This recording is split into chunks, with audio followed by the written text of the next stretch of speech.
the highest effective tax rate in the country, and I want to. You're 6 minutes away from a live episode of Free Talk Live. Listen live at freetalklive.com.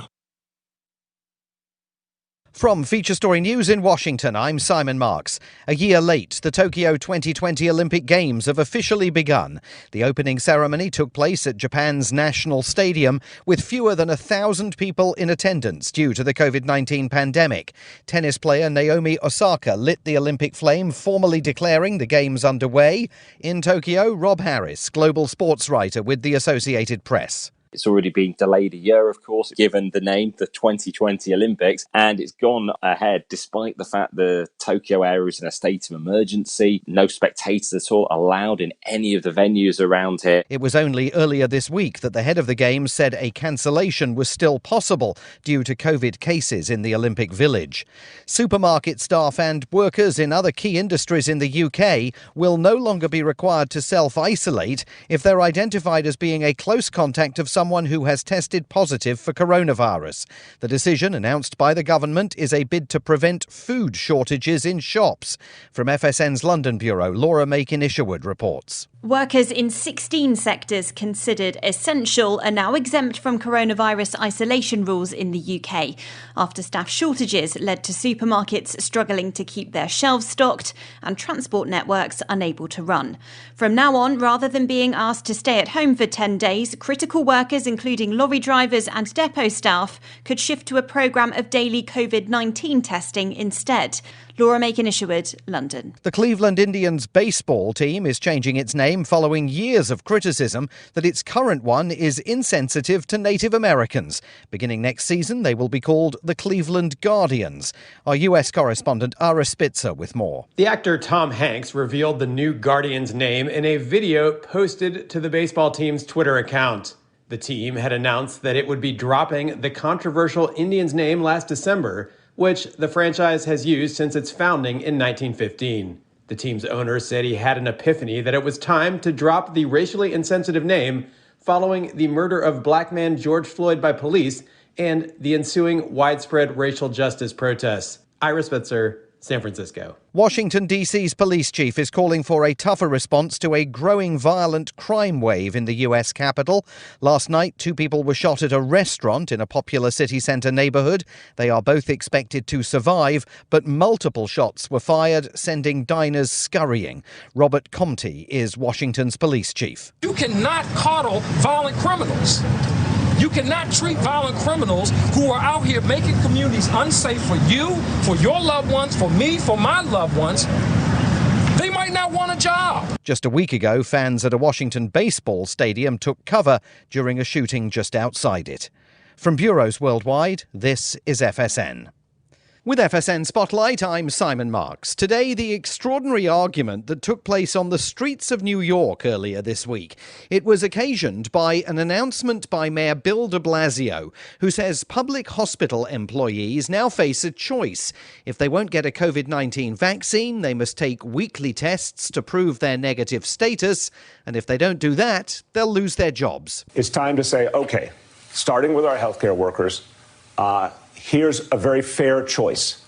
And again, I think it will move a lot of people to get vaccinated and others over time. Outside one affected hospital in Manhattan, this angry exchange between a passerby and a healthcare worker who does not want to get vaccinated. You can be vaccinated, but you choose not to. Well, then quit. Then get another job that doesn't involve infected people. It's my prerogative. Yeah, it's my prerogative, too, to not have somebody who's going to infect me. If I'm a pilot of an airplane and I decide, I want to drink before I go up, I'm affecting other people. It's my prerogative to drink, but not while I'm operating a plane. I understand why my decision is affecting you. The White House continues to be diffident about forcefully backing private employers in America who are allowed legally to require their employees to get jabbed.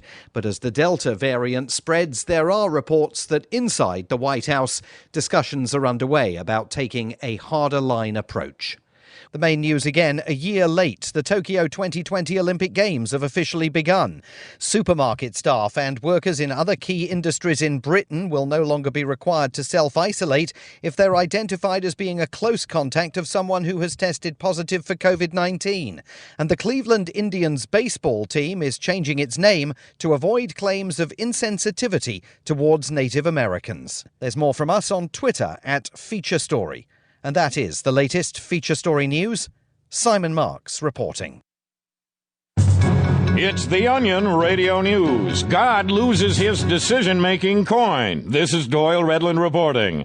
The Lord God has confirmed that he has misplaced his special decision-making coin. The coin, a relatively unremarkable 1972 nickel, has been used almost daily by the Supreme Being for over 4 billion years for the purpose of determining everything from the direction of the wind to the outcome of history.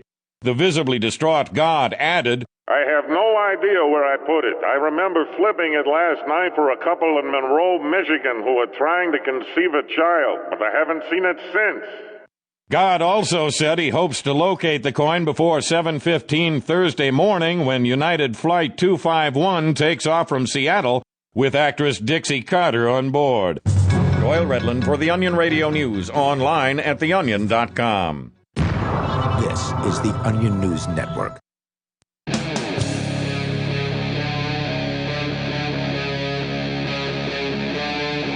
Free Talk Live.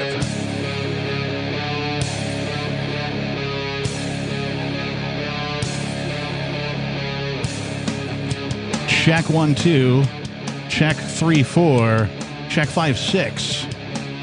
This is Free Talk Live, the live call-in radio talk program where you can take control of the radio by dialing 603-283-6160.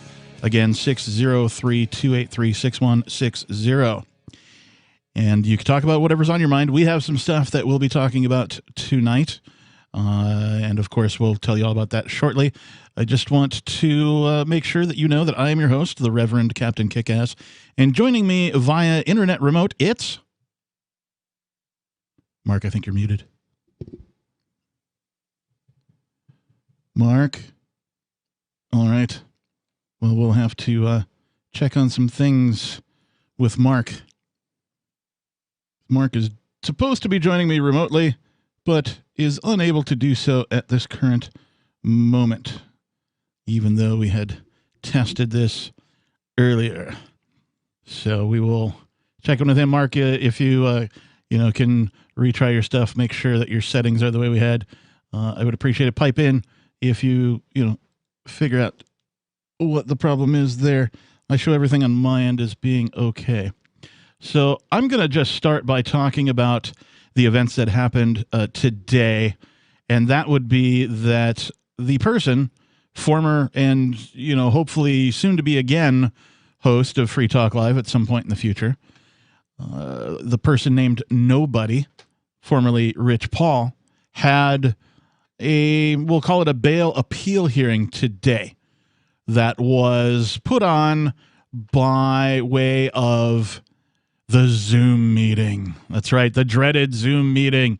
Everybody's way too familiar with Zoom because of the overreaction by everybody to the quote-unquote pandemic.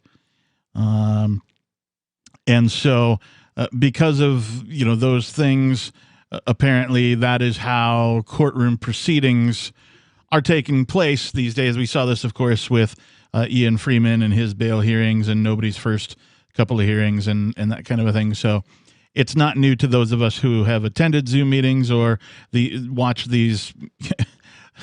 I mean, it was already a kangaroo court, but having the court hearings via a Zoom meeting also sort of kangaroo-ish.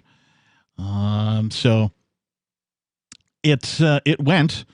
The things that I thought were, for lack of a better word, pretty cool about the thing is one of the ideas that was floated around early by myself and some other people was, wouldn't it be cool if people joined this Zoom meeting and everybody changed their screen name to Nobody? And that way for the first time, nobody could be part of everybody again in 4 months, and everybody would be nobody. And that kind of happened. There was roughly 48 or so people on the Zoom call, and there were, I counted at one point, I think 16 nobodies. So it was a nice showing of nobodies. And I was enthused by the participation. 48 people at one of these things that they say that it's public, but it's not really public. You have to like email somebody to get the link, and I'm not sure of all the details on how to do that. Fortunately, some other folks in our freedom-oriented community were on top of it. They emailed the right people. They got the link. It was posted to the Crypto 6. I hear some tapping. Is that Mark we have now? Nope, negative. All right. So some other folks were able to get the link for us and go ahead and, distribute that so that people could join. So outside of agents of the government, of course, who were there, and of course, nobody was there, nobody the person, and of course, his team of lawyers, the rest of the folks, were probably supporters of nobody or otherwise interested in the case and how it turns out. Now, the good news is that he wasn't outright denied bail in this particular hearing. And in fact, there was some enthusiasm because there were some things pointed out by nobody's attorneys about precedent in previous cases and how this case was filed, where the judge actually muttered the words, "Well, if that's the case, then we may be holding you unlawfully, sir," which, of course, since there's been no harm to any individual and no harm to any property, I contend that he's being held unlawfully either way. But so that was encouraging news. The session went on. What time did it start? It started at 11 for 2.5, almost 3 hours. So it was an endurance challenging session for certain. And, the good news is what I've pointed out, of course, that he was not denied bail.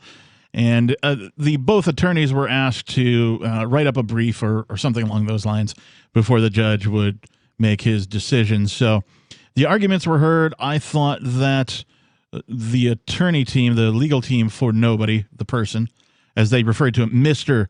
Nobody, throughout the call to keep things straight. They still kind of screwed up a couple of times. They're like, well, and it depends on how the state feels about nobody and things of that type of nature. I get such a kick out of it. Even the screen when you first log in before the meeting starts, it's like the federal government versus nobody. And that to me is freaking hilarious. I still get a kick out of that. And just little things, because he did legally change his name to Nobody, little things throughout the proceeding, where it's mentioned that, well, nobody didn't have anything to do with that. I get such great joy out of that as a parody artist and a person of comedy, of a comedic nature. So there's still hope. He has been held for over 4 months now, under the presumption that he's innocent.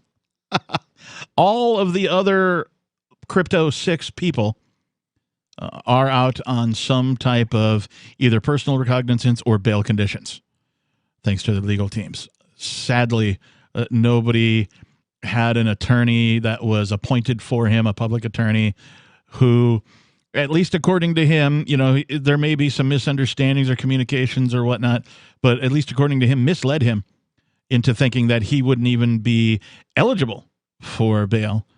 And then, of course, he found out later that, several other people, of course, got out not only on PR, but on bail conditions.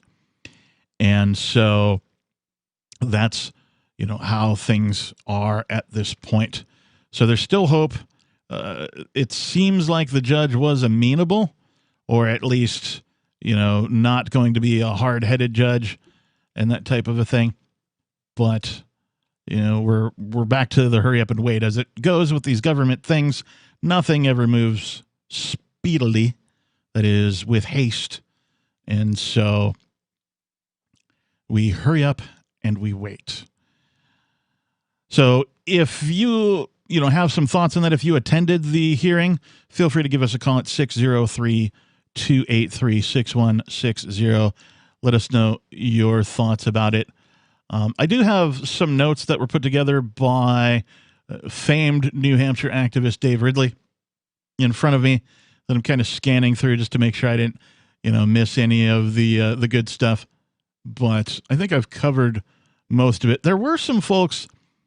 I don't know if you've never attended a Zoom meeting.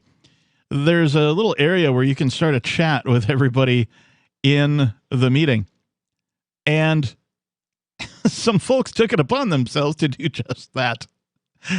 One of the folks in the chat, or one of the chatters, was Joe Liberty, and he suggested that New Hampshire secede from the Union. That's right. In the chat room, right there in front of the judge and all of the attorney teams, the prosecution, etc., and so on. There was some very, very good stuff going on there. I was very appreciative of everybody who joined. 603-283-6160. More Free Talk Live on the way. After a devastating war, the alien visitors were driven back, and their willing human collaborators were left behind to face the music. When Emma Jean Anderson's ex-lover springs her from prison, Nathan Foster and his 14-year-old nephew Ben are tasked with bringing the pair to justice. An easy enough job until they discover something is inside Emma Jean, and the fate of the planet hangs in the balance. The Family Business by Mike Coopery from BaneBooks.com. Are you tired of governments around the world killing innocent people? Stop using their money. There is an alternative. Bitcoin is a stateless, free market, non-political currency. Bitcoin is money that cannot be inflated or controlled by any state. By continuing to use their money, you're perpetuating the killing. Stop doing it. You have an incredible alternative available to you now. Learn it, use it, spread it. Get started with Bitcoin at Bitcoin.com. It's Bitcoin.com. Do you feel like your nation, state, or community no longer holds your values? Have you dreamt of a place where people agree that liberty is important and are free to pursue their projects so long as they respect the property of others? There are many people just like you that are discovering freeprivatecities.com. Their social media links are at the upper right of the page at freeprivatecities.com. All skill levels will be needed when the first of the Free Private Cities opens. It's sooner than you think. Stop arguing and build. freeprivatecities.com. Some of you asked, and now we've delivered. LRN.FM's live Keene, New Hampshire studio shows are now streamed in HD on Twitch. Visit our channel at twitch.lrn.fm and give it a follow. If you have Amazon Prime, you get one free subscription on Twitch. If you use it on our channel, Twitch will give LRN.FM a monthly piece of your Prime subscription cost. So please watch, follow, share, and subscribe to twitch.lrn.fm. That's twitch.lrn.fm. On Free Talk Live, we're bringing people to the ideas of liberty every day. From wrestling superstars like Glenn Jacobs. You guys really are having an impact, I believe. Like I said, a lot of where I am now is due to listening to Free Talk Live. You changed my mind on some very important issues years ago. To random people tuning in on the radio.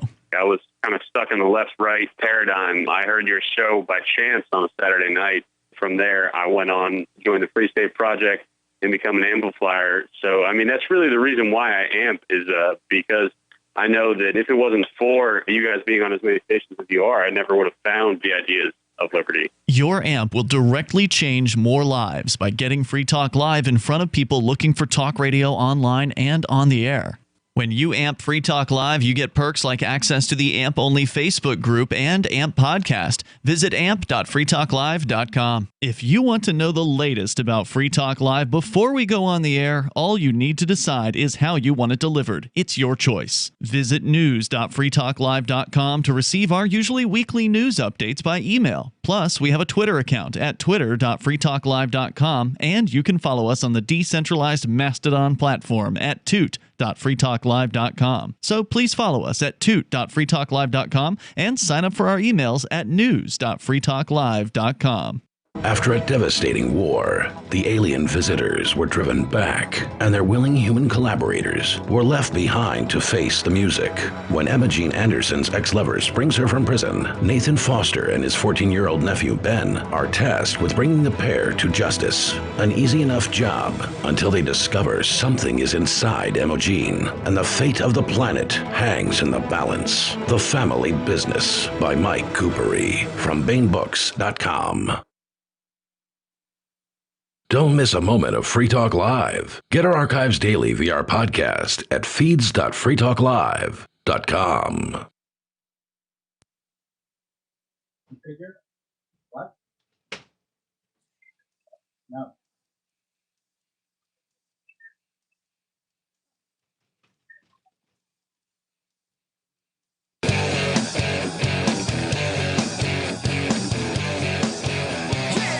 Mark 7.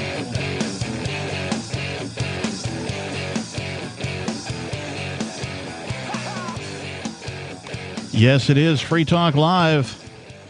I like portmanteau as a term. If you don't know what a portmanteau is, it's when you combine two words together and you make a new word. One of my favorite portmanteaus is disastrophe. It's a disaster and a catastrophe all at the same time. No, you're on. Oh, okay. Sorry, I couldn't hear myself. You need some volume here.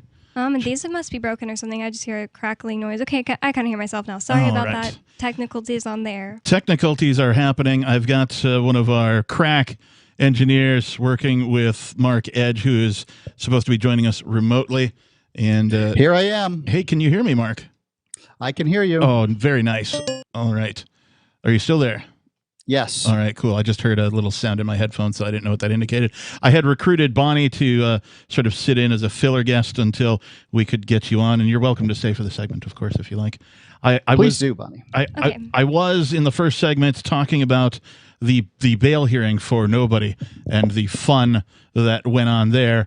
I, of course, mentioned how, I love the little Nobody jokes, right? When, they say, oh, and the state doesn't care that nobody has anything to do with it or stuff like that, the little faux pas. But I was talking about portmanteaus, and, of course, disastrophe is one of them. Technicalities, of course, is one of the ones that I invented. It's technical difficulties, of course, but now it's just all one word, technicalities. And Mark... Got it. I like... Oh, wait, no. The one I'm thinking of is an portmanteau. I was going to say, when you say you're a little stitious. It's not a portmanteau, though. The most famous, I think, pop culture wise, is what is it? It's Brangelina. Bradgelina or Brangelina. What's the other one? It's Benifer. And Kimye, but they broke up. Oh yeah, Kimye. Yeah, those are also portmanteaus. So, at any rate, I was in the first segment. I was talking about my impressions of the bail hearing. Mark, what were your impressions? I know you only watched the first half. Yeah, I had to leave at the intermission. Sorry, I had I was doing some work for a client, and I was surprised at how well things went. I certainly wouldn't want to be the attorney or the defendant in a case where we're deciding whether or not we're going to let me out of jail if I have gone over a government telephone and said it's time to shoot pigs. Well, he didn't say. He said it's time for someone to start shooting pigs. Just to be clear. Someone needs to. Or someone needs to start shooting pigs is what he said specifically. Thanks for the specifics. Just so that there's no question about did he say I'm going to go or you should go. He said someone, generally vaguely. Well, I think that one thing's pretty clear is that if a 53-year-old man says that somebody should start shooting pigs, in all likelihood, that person is being hyperbolic because he's had, I don't know, the last 30 years to start doing that, or be violent at all. He wasn't violent for the entire time he's been they couldn't show that.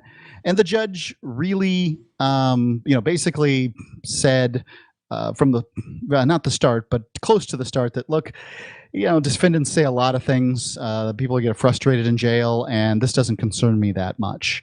And what he sort of was concerned with, it seems like, was the potential length of the sentence for somebody who's considered a supporting character in this cast of miscreants, not the main, the main character. Right. And alleged main character. The alleged main character. Well, he's the character, whether he is guilty of what he has been alleged of. Out of the Crypto Six, I would say that the Mr. Nobody is the most character.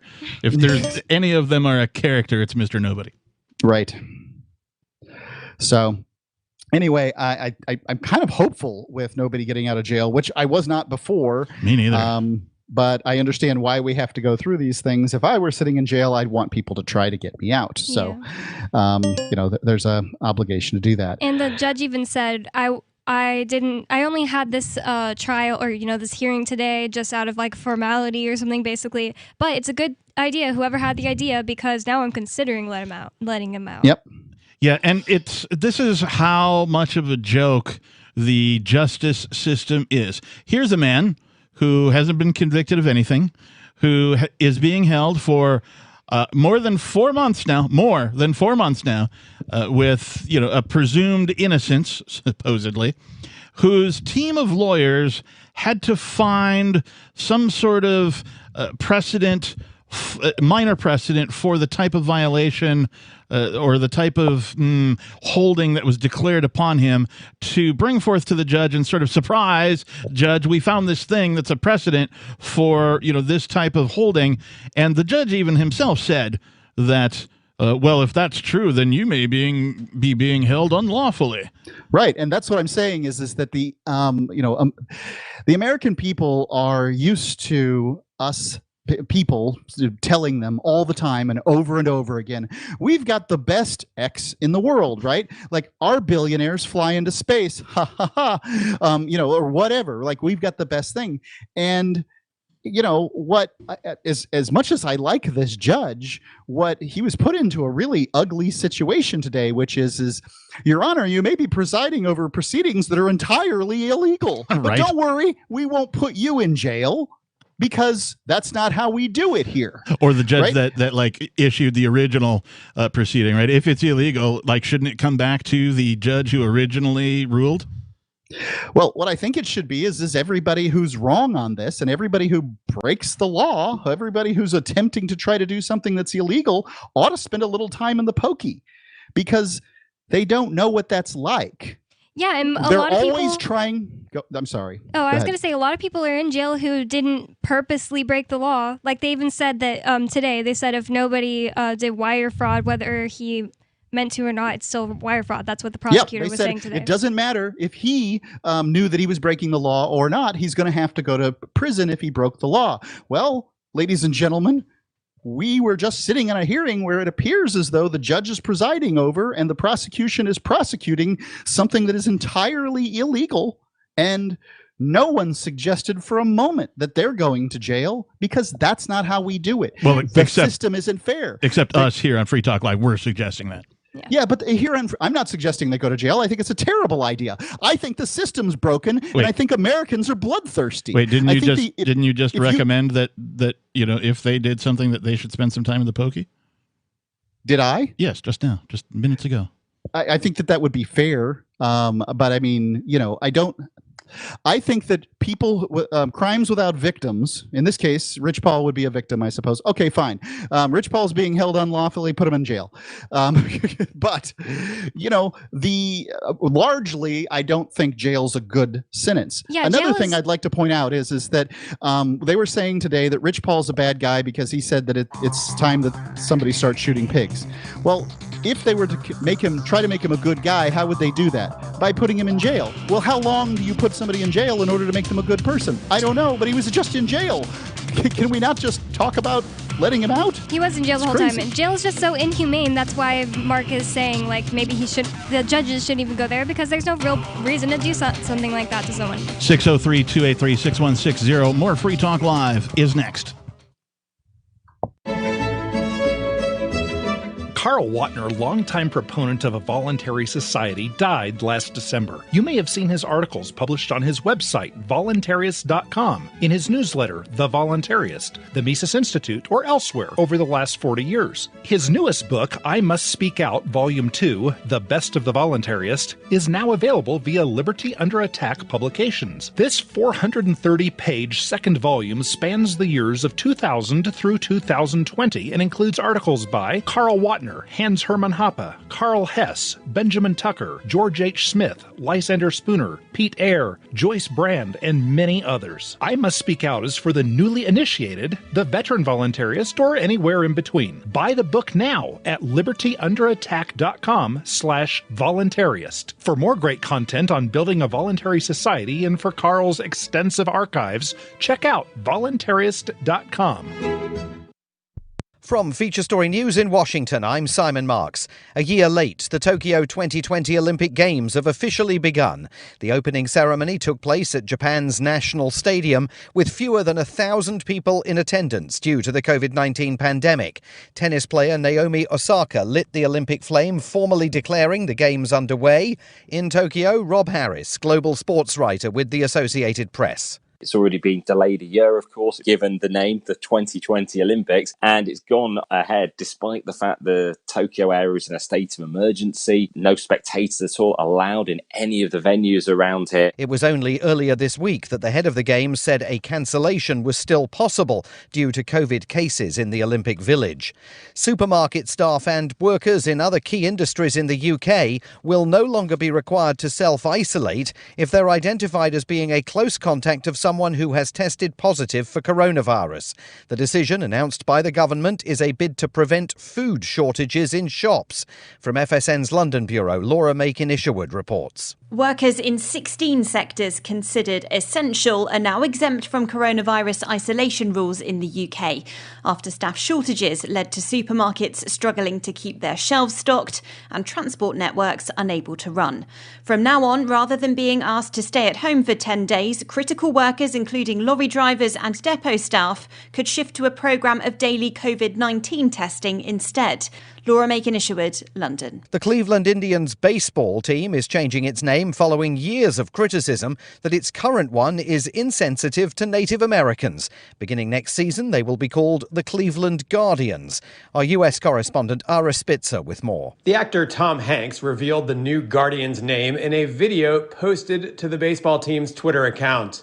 The team had announced that it would be dropping the controversial Indians name last December, which the franchise has used since its founding in 1915. The team's owner said he had an epiphany that it was time to drop the racially insensitive name following the murder of black man George Floyd by police and the ensuing widespread racial justice protests. Ira Spitzer, San Francisco. Washington, D.C.'s police chief is calling for a tougher response to a growing violent crime wave in the U.S. capital. Last night, 2 people were shot at a restaurant in a popular city centre neighbourhood. They are both expected to survive, but multiple shots were fired, sending diners scurrying.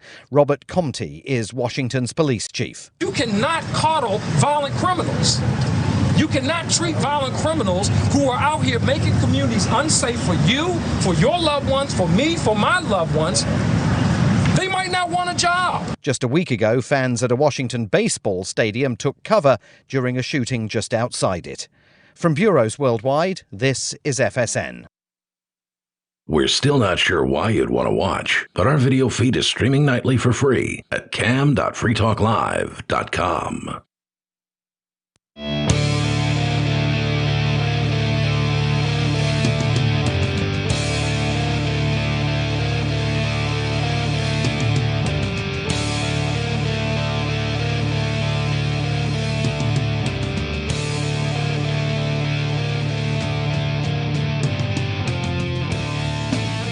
Yes, welcome back to Free Talk Live. Thanks for tuning in, everybody. Free Talk Live is the live call-in radio talk program where you can take control of the airwaves and talk about whatever is on your mind. The telephone number you need to do that is 603-283-6160. Again, 603-283-6160.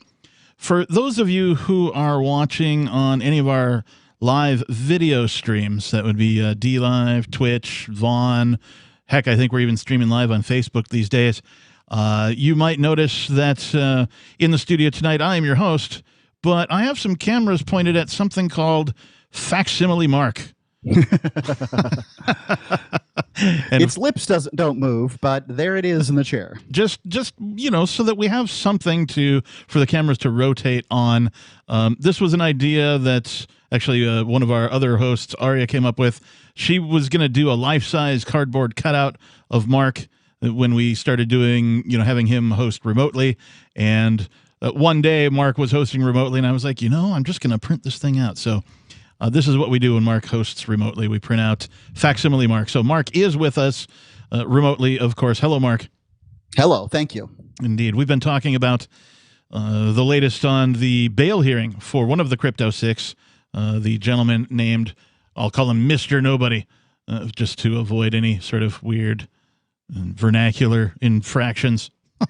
I don't play the game of nobody. I call him Rich Paul because it's just too confusing. A proper name is supposed to be what they call a disambiguation.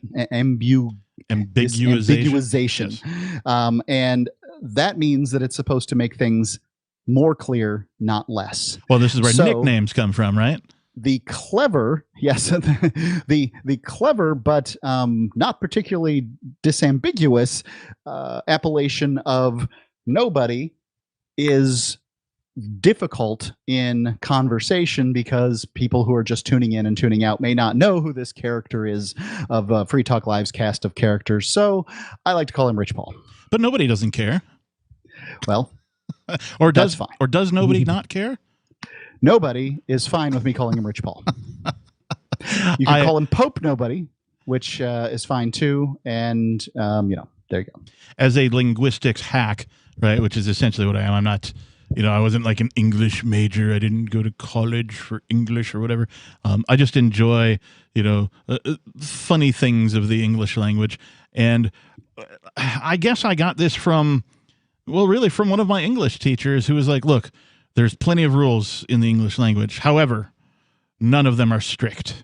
And I was like, oh, you mean there's creative license within the language? And yes, you can actually just make up words and it's called slang.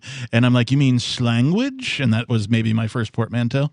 I'm not sure. I don't know that I invented the term slangwage, but it was one of the first portmanteaus that came out of my mouth where I was like purposely putting two words together.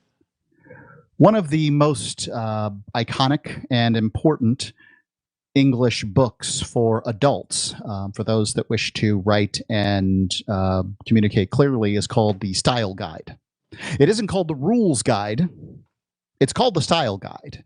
And the reason for that is because you can use the language in certain styles in order to communicate in certain ways.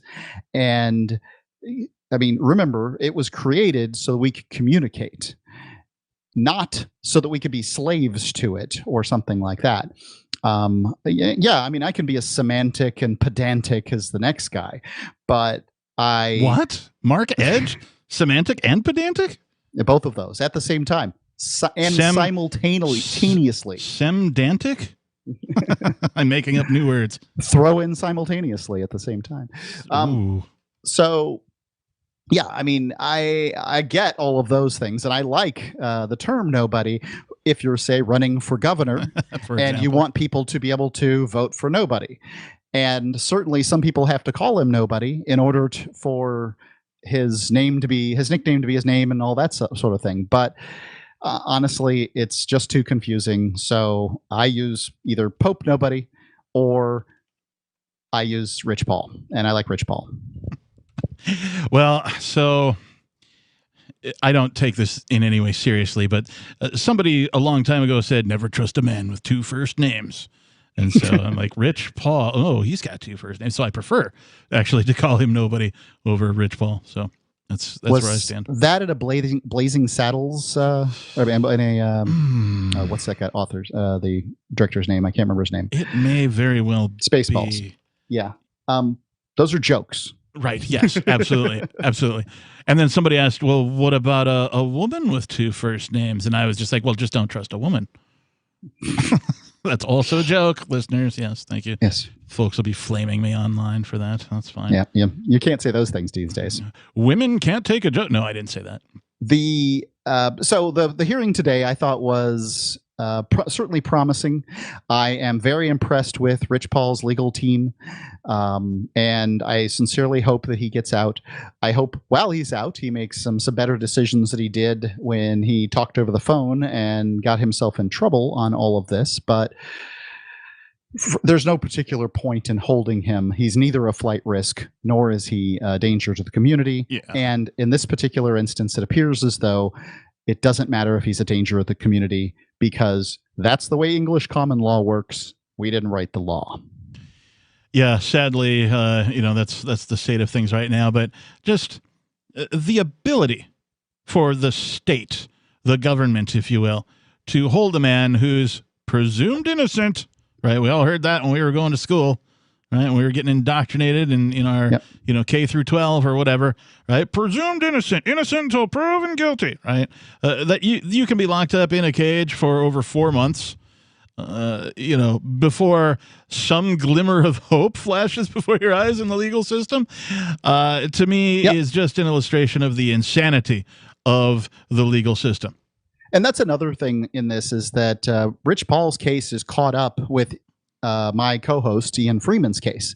Now, Ian Freeman has every reason to ask for continuances. The states had 5 years to prepare for their case. His defense had none, so waiving his speedy trial makes sense.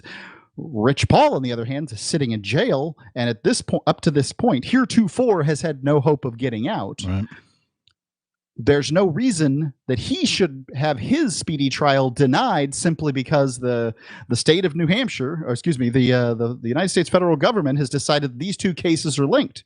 Rich Paul deserves his speedy trial, and that speedy trial should come, in my opinion, within 30 days. I don't care about their 60-day rule. It should be within 30 days, and nobody gets a trial within 60 days. So, this, he should sit in jail for 2 years. Jail's the punishment for doing something wrong.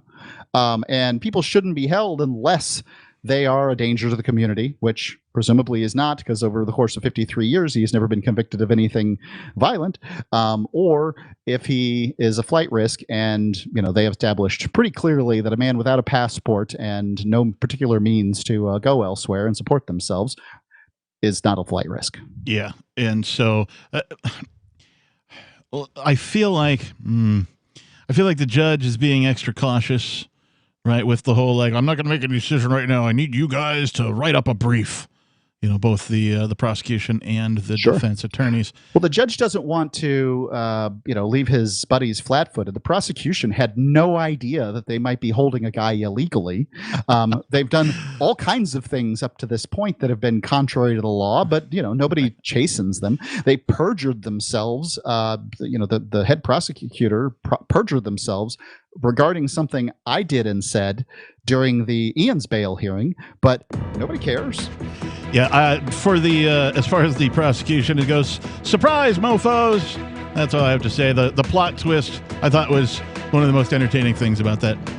One of the things mentioned in the chats was secession in the Zoom chat, and I do want to talk about a shock poll shows that a staggering number of Americans are interested in seceding from the Union. More Free Talk Live is on the way. 603-283-6160. The Free State Project has reached its goal of 20,000 liberty lovers who've pledged to move to New Hampshire and get active to achieve liberty in our lifetime. Perhaps you're trying to figure out what part of New Hampshire should be your destination. If so, consider Keene. You'll find more than 150 reasons to move to Keene at move.freekeene.com. Keene is famous for its historic, publicity-generating activism, as well as being the liberty media capital of the world. It's home to freekeene.com, New Hampshire's destination for liberty activism, news, and opinion. For years, we've been compiling over 150 reasons to move to Keene at move.freekeene.com, where you'll learn about some of what's happening here and what makes Keene a great place to live. If you love liberty, you'll probably enjoy anywhere you end up in the Shire. But do your due diligence first. Please visit move.freekeene.com for the full list of over 150 reasons to move to Keene. That's move.freekeene.com. Should you be able to earn an honest living free from senseless government interference? The Institute for Justice thinks so. That's why we've spent years defending hard-working men and women from pointless government regulations. Nationwide, IJ has created opportunity by reducing government power, but there is still more work to be done. Visit our website today at ij.org.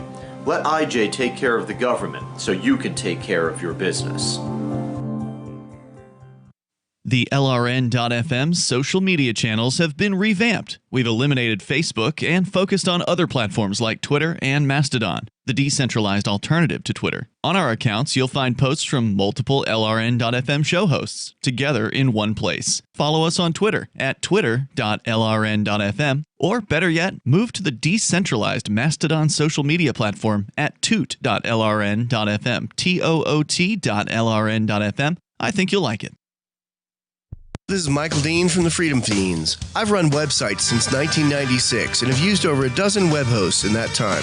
AgristHosting.com is the only one that hasn't broken my heart. Agrist Hosting's uptime and service is stellar, and their DDoS mitigation is the best I've seen. That's important because if you tell the truth in this world, you'll ruffle feathers. And some people will try dirty tricks to silence your voice. No matter what the haters hit us with, Agrist Hosting keeps our websites online. If you have a mission-critical commercial presence or a world-changing activism site, you cannot tolerate any skullduggery. So go with AgristHosting.com. Have a WordPress or blog site, but you're not satisfied with performance or uptime? Or just want raw hosting? Want to pay with Bitcoin?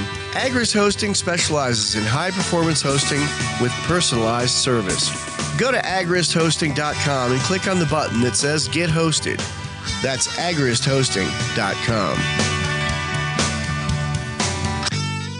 There are lots of ways to listen to Free Talk Live. Our podcast has been around since podcasts began, and now the FTL feed is loaded with content besides our full show archives. Did you know that we make it easy for you to customize your podcast subscriptions? We have different feeds, one that includes only our full shows, one with just the Daily Digest, and our main feed that includes everything. You decide what you listen to. It's quick and easy to customize your feeds at feeds.freetalklive.com. That's feeds.freetalklive.com. I'm crazy about My Magic Mud. This is the most important oral care product created this millennium, and I'm not kidding. We all have different opinions on politics and issues, but we all have mouths. And I want yours to be as clean as possible, with teeth as bright as they were meant to be. I will never be without My Magic Mud. It's a little surprising, but man, does it work. If you only listen to one thing I say ever, go to mymagicmud.com and get 20% off with code FTL. mymagicmud.com, code FTL.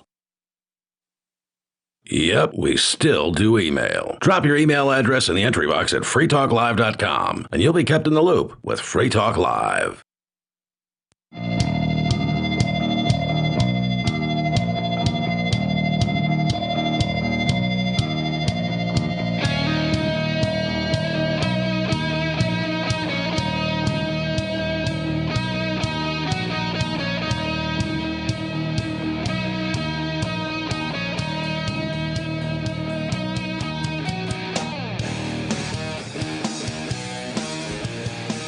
Yes, welcome back. It is Free Talk Live. We're the live radio talk program where you can call in and talk about whatever's on your mind. The telephone number in the studio is 603-283-6160. Yes, that's 603-283-6160. In the studio tonight, it is myself, the Reverend Captain Kickass. Joining me remotely, it's... me, Mark Edge, and I am so glad to be back on Free Talk Live. I'm glad we got the technicalities ironed out, and I'm glad to be on the air. We're glad to have you as well. I know that we had some challenges with remote stuff and that kind of a thing, but always good to have you on.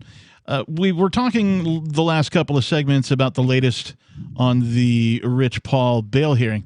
Now, one of the fun things that happened today was within the Zoom meeting framework, there's the ability for anybody who's participating in the Zoom meeting to begin chatting. Now, I think at an admin level, there's a way to turn that off, but we're talking about the government here, so they didn't. And so folks started this chat that was going on. And one of the folks in the chat had mentioned seceding from the Union. And I had actually brought something in regarding this. This is from WND, as in, I think it's Weekly News Day. I don't know. World News Daily I'm not sure. This website has come up a couple of times. I don't know if they're, which way they lean, if they're right or left or whatever. But this says anarchy in America. Shock poll shows staggering number of Americans interested in seceding from Union, which of course piqued my interest. That has nothing to do with anarchy. Well, okay. I mean, kind of, right? If anarchy is no rulers, right? If the literal definition, which is no, and then archos, or archon, which is ruler, right? It means no ruler. Then the closer we get to no rulers, which seceding from the Union is a good step in that direction, it may have something to do with anarchy. Well, I know a lot of people that call themselves anarchists, and I could parse terms with those people all day long. I'll just go ahead and ignore the term because I think it's improperly applied, both from a historical and an etymological standpoint. But whatever. Well, and culturally too, like I hear people equate. They say, "Do you want chaos? Do you want anarchy?" Like as if they're the same thing. And to me, there's no particularly good reason for using the term anarchy. Other than you want to impress 13-year-old skateboarders. And other than that, just let it go. Let it go. Ironically, it's the first time I bumped into the word, and it was, I'm trying to remember the kid's name. Was it Greg, maybe? Some kid at school, skateboarder, and he had mentioned the term anarchy. I was like, anarchy? What's that? Never heard the word. And he's like, oh, it means no government. I was like, who would want that? Because I was dumb at the time. And he just sort of was like, well, I'm not talking to you. And he turned around and walked away because, I obviously wasn't even of a mind to have a intelligent discussion with him about it, Sure. I'd love to have a conversation with Greg right now. But all I have to say on the subject is that, states have governments, municipalities have governments, counties, counties, cities, homeowners associations, all of these forms are government. And, if a state were to secede from the Union, we're not talking about anarchy here. We're just talking about secession. And those are different things because what we've seen is we've seen secession throughout history. In fact, since World War I, the beginning of World War I till now, which is about 100 years, call it 110 at the most, until now, the amount of nations doubled. Yeah, there's roughly 200, we'll call them countries now. Yep. So there was like 100 at World War I level? Yep. You got to consider that there were a lot of European nations that were colonizing lots of other places, and so those places got their independence. Right. Many of those countries are now in Africa, and they're attempting to rule themselves in whatever way that they do. Some of these governments that exist now are better than others, but they're all organizations that claim a monopoly privilege over the use of violence in a given landmass. Frankly, the United States federal government is operating, in my opinion, strangely unlawfully. Many of the things it does is not in its constitution. And its constitution is extraordinarily explicit. Yeah, it says, I agree very, very clearly that if it's not mentioned in this constitution, that it is a power remanded back to the people and the states, respectively. Well, and we can actually pick this up again in just a minute. But, Mark, we have El Conejo who's calling from FEMA Region 13. El Conejo, you are on Free Talk Live. El Conejo. Hang on, let me check and make sure I didn't do something wrong here. Let's try. El Conejo, can you hear me now? Yeah, can you hear me? There we go. Yeah. All right. Oh, okay. All right. So you are on Free Talk Live. My apologies there. Another techniculty. Chalk one up for me. No worries. Hey, guys. Mark, I met you at PorcFest. Captain, I don't know if we met. I met Peakless Mountaineer. But anyway, I'm really effing angry right now thinking about Google as a propaganda engine and its live time manipulation of search results and narrative. And social media in general, all the collusion, and the fact that 90% of every media outlet we consume is just really 5 boards of directors, possibly even 4 at this point, And I wanted to plug a couple of websites, since everyone out there seems to think that these vaccines are needed and that the emergency use authorization is valid, which hinges on there being no alternative treatments. Yes.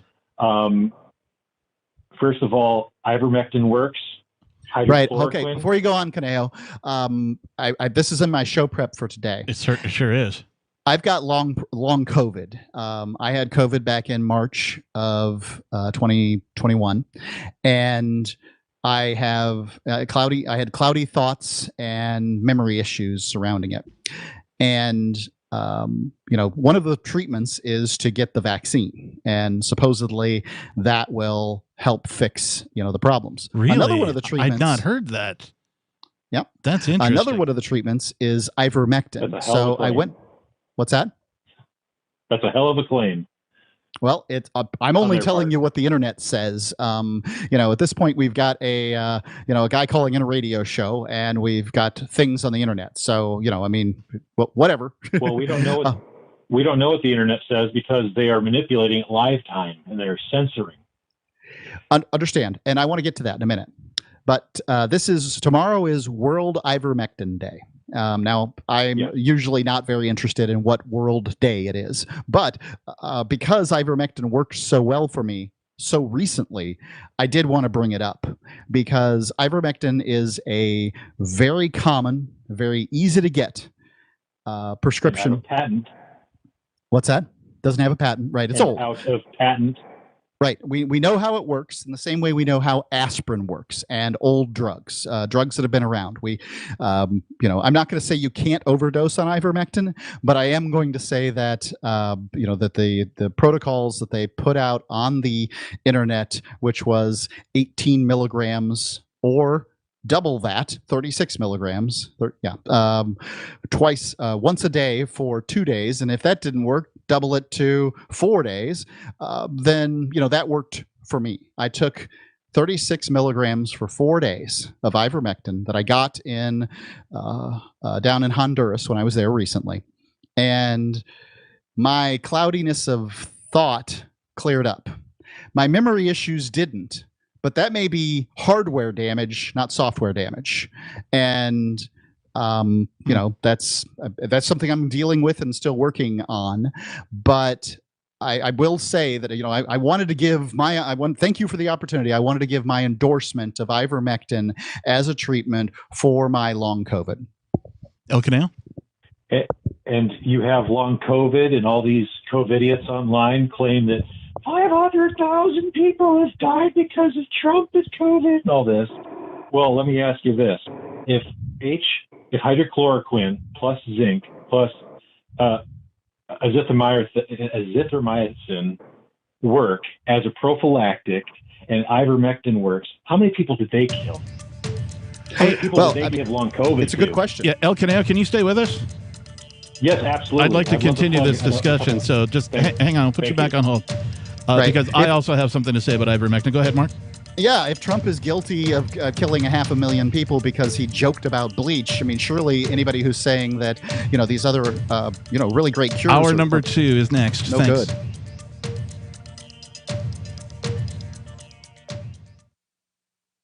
When a lunar observatory detects a radio broadcast originating from Proxima Centauri, the nations of Earth discover their first contact with an alien race may also be their last. With the Proximans facing an extinction-level disaster, Earth must choose between sending a ship on a multi-year journey or allowing nature to take its course. Saving Proxima, a hard science fiction thriller by Travis S. Taylor and Les Johnson from BaneBooks.com. Are you tired of governments murdering people around the world? Stop using their money. There is an alternative. Bitcoin is a stateless, free market, non-political currency. Bitcoin cannot be inflated or controlled by any government. By using their money, you are helping the state. Stop doing it! You have an incredible alternative available now. Learn it, use it, spread it. Get started with Bitcoin at Bitcoin.com. That's Bitcoin.com. There are basically two types of advertising: direct response and branding. Radio's great for direct response with its low cost to listener ratio, but audio can't be beat for branding, which is a longer term endeavor. You want to be the first thing that someone thinks of when they think about your product or service. If you have a local business that you want kept top of mind in your community, call the station. If you need national reach, Free Talk Live's got around 200 radio stations, millions of monthly listening sessions, can suit all budgets, and if we don't think we're right for you, we'll tell you. Email me, mark@freetalklive.com.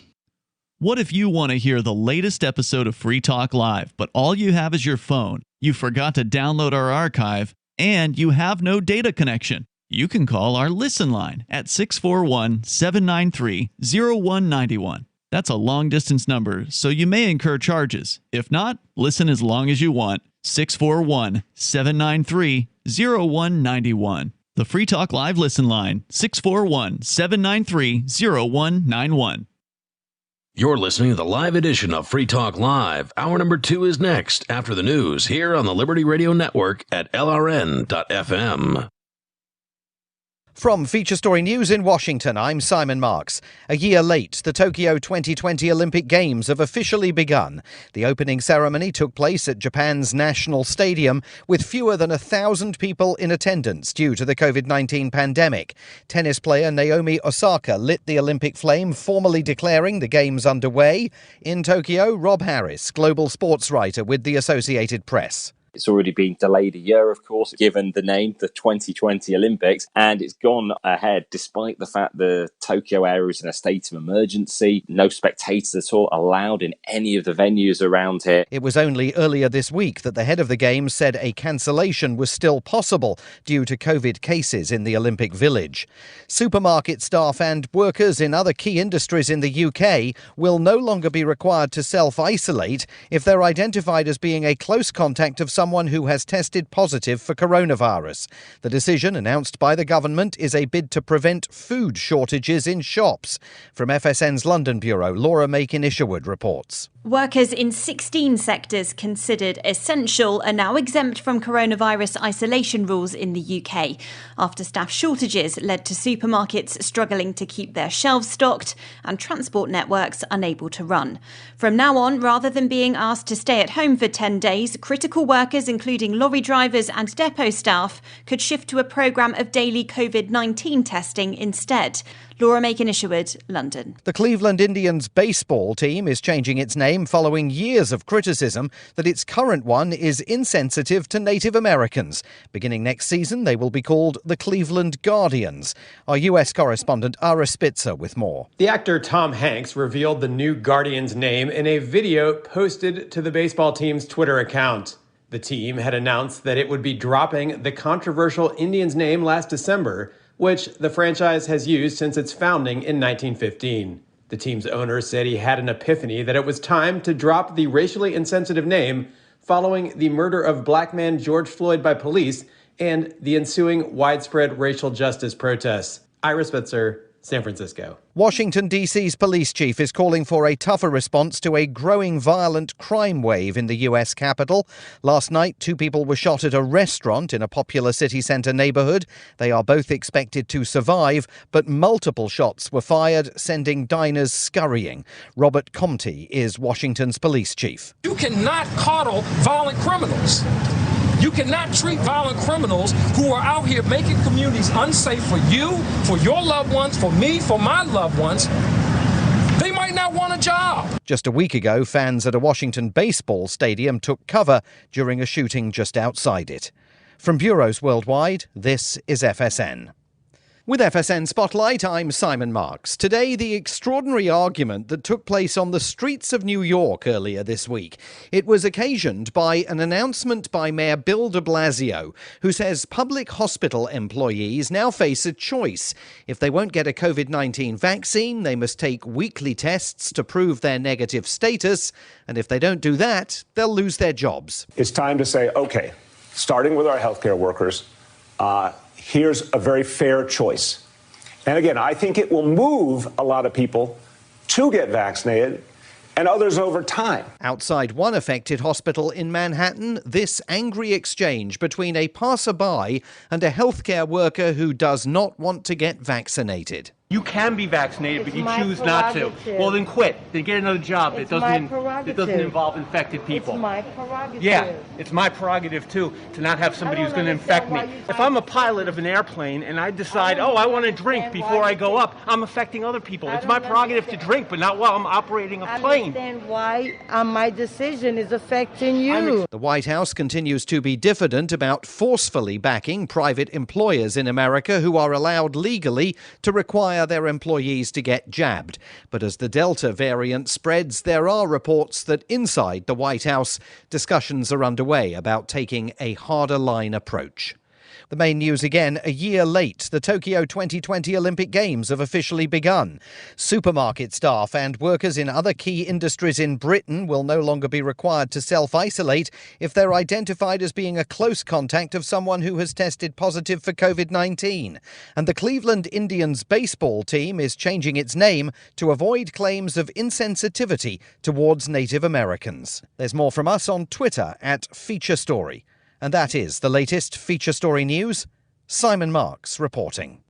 According to locals waiting for a 66 bus in downtown Chicago last night, a young couple was making out in the passenger shelter like they were in Paris or something. Onlookers spoke to reporters about the pair, who carried on their passionate embrace for over 20 minutes, as if they were in some sort of goddamn candlelit bistro tucked away in Montmartre. It's been almost a half an hour and they're still going at it. It's like they think they're sitting on a sun-dappled picnic blanket in the Tuileries Gardens. I mean, where the hell are we? The Champs-Élysées? The pair's marathon makeout session, which took place in downtown Chicago and not, as frustrated onlookers emphasized, on a cobblestone street in the city of lights, featured intense gazing, deep tongue kissing, and other gestures of affection typically reserved for a couple strolling down the banks of the Seine River. You know, for a second there, I honestly thought we had all been transported to Parc Monceau, drinking flutes of champagne on a wonderful summer afternoon while being serenaded by a Parisian accordion player. But no, we're at a bus stop in Chicago. This is the Onion News Network.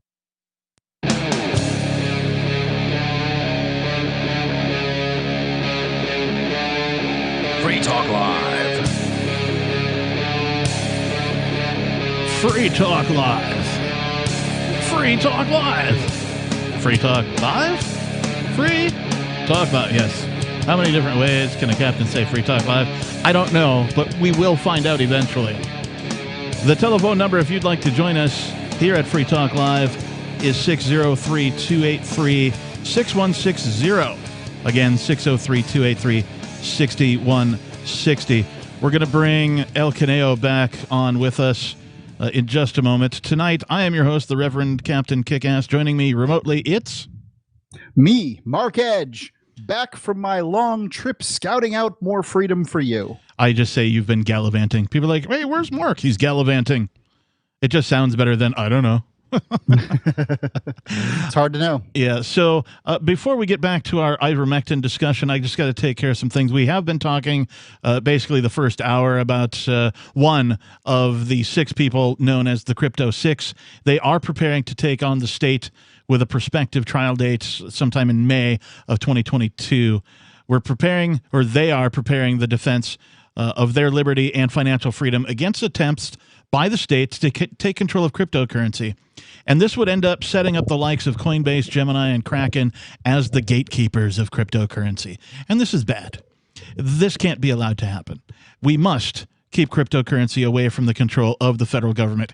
It is the only way to keep them from continuing to drop bombs without consequence around the world, wreaking unbelievable devastation and destruction upon innocent human beings. Stand with us in our fight to put an end to war. Visit thecrypto6.com to learn how you can join the fight to defend the war machine. We aren't backing down. Are you going to stand with us? Visit thecrypto6.com. Let's hope we defeat the war machine as opposed to defend it. Indeed. I wanted to bring up the Crypto 6 now for a couple of reasons.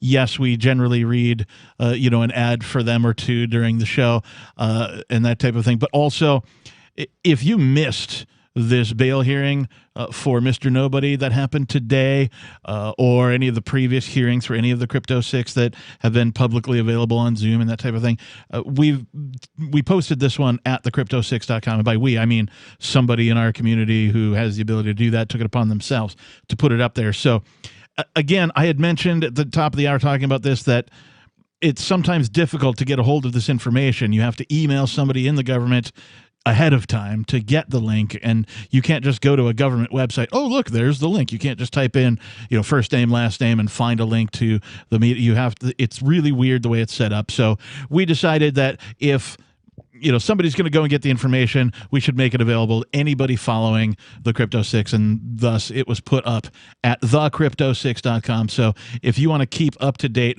with things that are happening with these folks, bookmark that URL, please. So without further ado, let's bring El Conejo back online with us.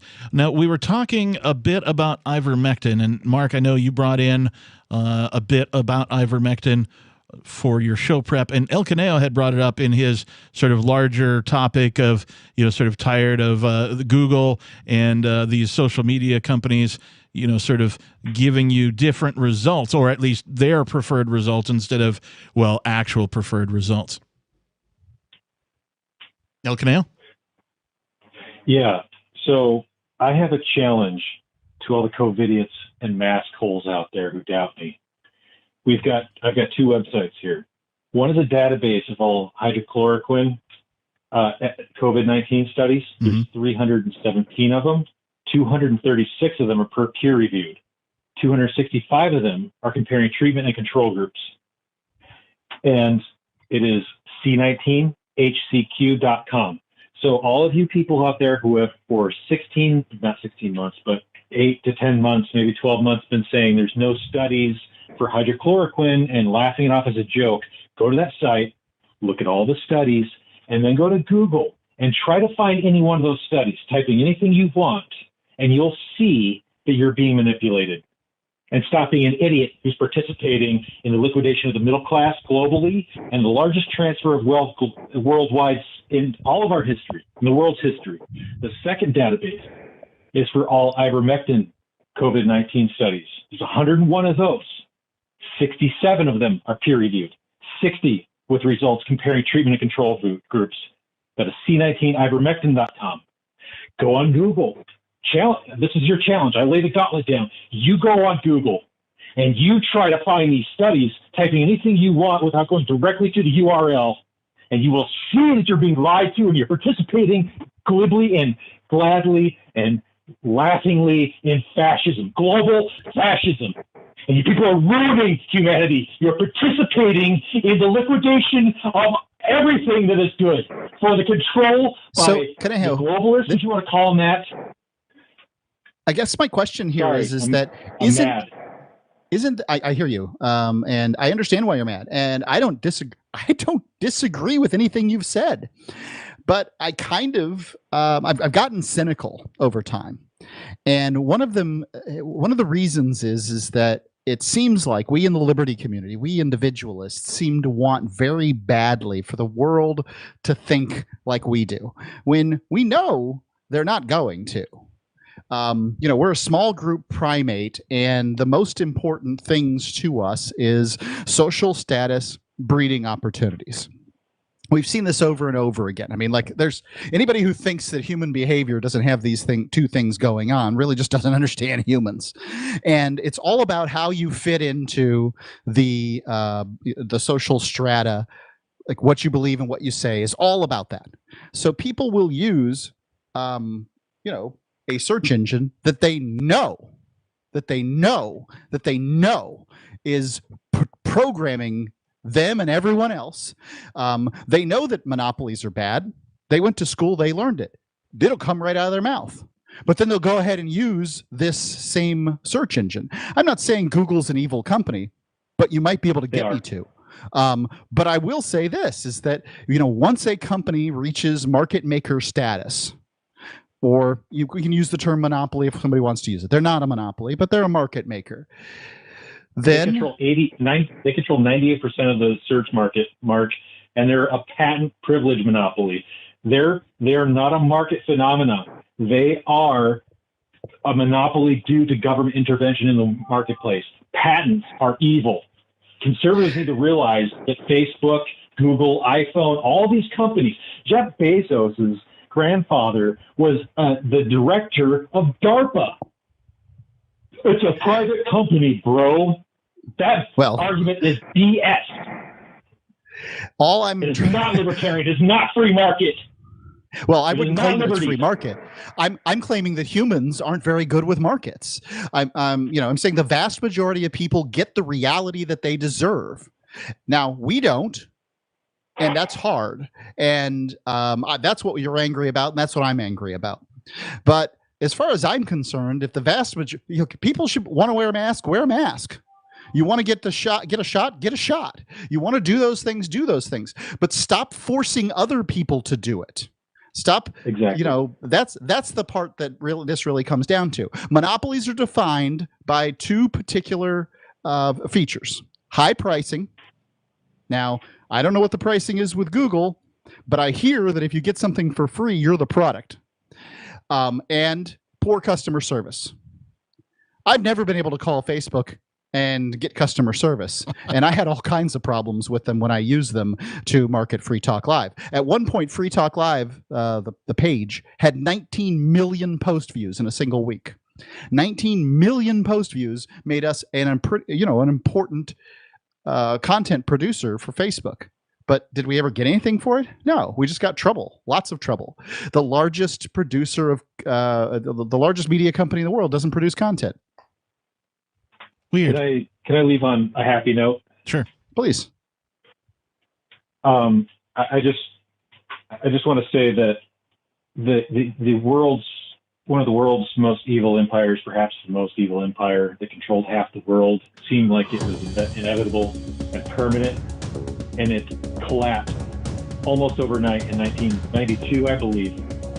And it's because people withdrew their consent suddenly. And that's the way we're going to get out of this, and there's no question about it. Thanks for the call tonight, El Conejo. 603-283-6160 is the phone number. More Free Talk Live is next.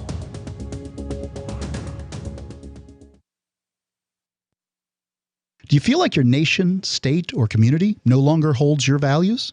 Have you dreamt of a place where people agree that liberty is important and are free to pursue their projects so long as they respect the property of others? There are many people just like you that are discovering freeprivatecities.com. Their social media links are at the upper right of the page at freeprivatecities.com. All skill levels will be needed when the first of the Free Private Cities opens. It's sooner than you think. Stop arguing and build. freeprivatecities.com. Tired of cancel culture? Sick of mega tech corporations holding an axe over your head? Join the LRN.FM Matrix chat server. It's self-hosted, so no one else can tell us what to do or say. Don't like the existing channels? You can make your own. You can even connect into some of our channels from other Matrix servers. It's federated. For the full LRN.FM Matrix experience, though, you should join our server via the step-by-step instructions at chat.lrn.fm. chat.lrn.fm. Brute force, intransigent defiance, adamantine will. These are the hallmarks of the AI tank. These gigantic machines have the firepower of an army, but they also have their own sense of honor and duty. When the world breakers arrive, battle will be joined, planets will shake, and war and peace will never be the same again. World Breakers. Stories from David Weber, Larry Correia, and more. Available August 3rd from BaneBooks.com. Are you tired of governments murdering people around the world? Stop using their money. There is an alternative. Bitcoin is a stateless, free market, non-political currency. Bitcoin cannot be inflated or controlled by any government. By using their money, you are helping the state. You have an incredible alternative available now. Learn it, use it, spread it. Get started with Bitcoin at Bitcoin.com. That's Bitcoin.com. We have some good news. The indictments against Ross Ulbricht in the District of Maryland were dismissed with prejudice, meaning they can never be refiled. This is especially good because those indictments contain the only charge ever made that Ross engaged in murder for hire. This was a serious allegation that Ross Ulbricht denies. It was never prosecuted or ruled on by a jury, but was trumpeted by the federal government and the media as if it were proven fact. The Maryland court held these indictments for almost 5 years, poisoning Ross's case and leaving him under a cloud of unproven allegations. allegations. As explained in Ross's appeal to the Supreme Court, the fact that the judge used these allegations to give Ross a draconian sentence of double life without parole violated his Sixth Amendment right to a jury trial. Judges are required to issue sentences based on convictions decided by a jury, not unproven allegations never even charged at trial. Although this is a positive development, the dropped indictment will not set Ross free. Now, a presidential pardon is Ross's only hope of freedom. Sign the petition at freeross.org. freeross.org. Some of you asked, and now we've delivered. LRN.FM's live Keene, New Hampshire studio shows are now streamed in HD on Twitch. Visit our channel at twitch.lrn.fm and give it a follow. If you have Amazon Prime, you get one free subscription on Twitch. If you use it on our channel, Twitch will give LRN.FM a monthly piece of your Prime subscription cost. So please watch, follow, share, and subscribe to twitch.lrn.fm. That's twitch.lrn.fm. Looking for a great real estate investment? Consider New Hampshire, which is ground zero for the Liberty Movement. Your first call should be to Mark Worden from Porcupine Real Estate. He's more than just a real estate agent. He's your New Hampshire concierge. Where are the best places to live? Do you want farm, city, the burbs, or forest? Do you want a duplex or multifamily building so that renters pay your mortgage? There are homes in all price ranges in New Hampshire, and Mark can help with financing too. Invest in Liberty and property. Mark Worden can help. PorcupineRealEstate.com. Got Telegram? You can follow our channel there and discuss show prep with other listeners at telegram.freetalklive.com.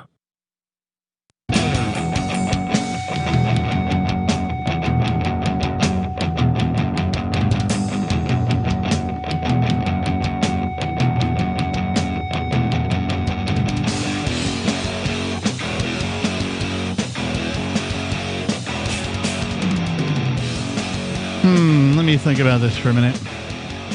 If the radio program is going to be live and we're going to be doing a bunch of talking and really just have open phones so people could call in and talk as well, and most of the hosts are, well, nerds about freedom, what should we call the show? Mark, you got any ideas? Let's call it Free Talk Live. Oh, what a good idea. We should get a website and call it freetalklive.com. Indeed. What we should do. We've already done all this if you're listening. You should keep an eye on freetalklive.com because I happen to know good things are happening. That's a bit of premonition coming from Mr. Edge. Prescient, even. Indeed. So this is Free Talk Live. I am your host this evening, the Reverend Captain Kickass. Joining me remotely, it's Mark Edge. And we've been talking about many things. Before we go on, I just want to tell you about Bitcoin.com. It is hard to believe that Bitcoin has only existed for a little more than a decade. That decade has seen some very remarkable developments for Bitcoin and cryptocurrency in general already. Bitcoin has proven to be an invaluable tool that is changing the world. Chances are you've heard about Bitcoin, and maybe you've decided that it's finally time for you to learn about it. Well, Bitcoin.com has everything you need for that, including some very short videos that will only take a few minutes of your time to teach you the basics so that you can get involved with this groundbreaking technology. But even if you already know about Bitcoin and you're using it or holding it or, that type of thing, there is still something for you at Bitcoin.com. You can stay up to date on all of the news that's relevant at news.bitcoin.com. There is something for everyone from the novice to the expert at Bitcoin.com, and it's all on a very sleek and easy-to-use modern website. Please check it out. Visit Bitcoin.com. All right, so, Mark, I know you had more to say on ivermectin specifically, but I wanted to just mention, you mentioned that you had COVID and I had COVID. We about the same time you and I had COVID. I think you got it a bit before me or whatever. But like a day. Yeah, if that. And so you mentioned a term, long COVID. I guess I don't know what that is because, well, I don't have the same sort of, we'll call it effects or lingering effects that you had, or even during it. Like there was like a day when I felt like I was a bit loopy and like out of it and sort of, living my life in the third person, out of body sort of. But outside of that, I got over it and it was done. What I wanted to say, we could talk about long COVID a bit more because I kind of want to know what you mean by that. But before we talk about that, I just want to say a friend of mine called me and he knew that, I had the COVID or whatever and got over it. And his mom had come down with COVID. Now he was, he's 37 or so his mom's probably not 60 yet. And so he was like, hey, what did you do? And, how did you manage it? And, did you go to all these things? He had a bunch of questions. And one of the things I had read, like, I don't know, maybe even that day before he called, was the promising outcome of ivermectin treatments. And I said, okay, here's, what I went through and my symptoms and what I did, which was really nothing. I acted like I had the flu, basically. I drank a lot of fluids. I didn't really eat much of anything, soft foods, a lot of soup, a lot of juice, a lot of water, that type of thing. And just kind of went through the symptoms, and then I got over it and got my appetite. I did lose the sense of taste. That was the reason that I knew I had COVID in the first place, because all of a sudden I couldn't taste anything, and I'm a foodie kind of guy. And that was really bothersome. Before you go on, did you report to any government agencies or any medical facilities that you had COVID? Negative. I wonder how many people of the people who've had COVID and been counted, of the millions of people who've been counted as having COVID, are those all people who have actually been counted, or are they kind of like flu cases before COVID came around? People who died of flu cases, we're guesstimating by the hundreds of millions. I don't have any idea. And I don't think a lot of people do. One of the things that irritates me, because you hear all sorts of media talking about, the COVID this and the COVID that, and the new strain and the Delta COVID and the whatever, right? One of the things you'd never hear about, and the stuff I've read on it is rather telling, is about people who've had it and got over it. What do you do with those people, right? As far as the government is concerned, right? Because they're talking about these vaccine passports, or if you want to go see a concert, we're not going to put on a concert unless everybody's been vaccinated. You can prove, all this kind of stuff. And it's like, well, I had it and I got over it and I'm fine. So can I go to the concert? Right? Nobody's talking about that. So that irks me a little bit. But so to finish my story. They're just pretending like they don't exist. They are. Either you've been vaccinated or you haven't been vaccinated. Either you are glowing uranium or you are your Mother Teresa. These are the choices. Yeah, I've seen one, we'll call it an article, allude to, well, we recommend that even if you've had it, you get vaccinated anyway. Like, why? Why should I get vaccinated for something that I've had and gotten over? And there's been at least some evidence that people who still have sort of active COVID going on that get the vaccine have very negative reactions to it. Yeah. And look, I'm not a doctor and I'm not telling you what to do. I'm telling you that you should go on the internet. You should not use Google. And you should search, right?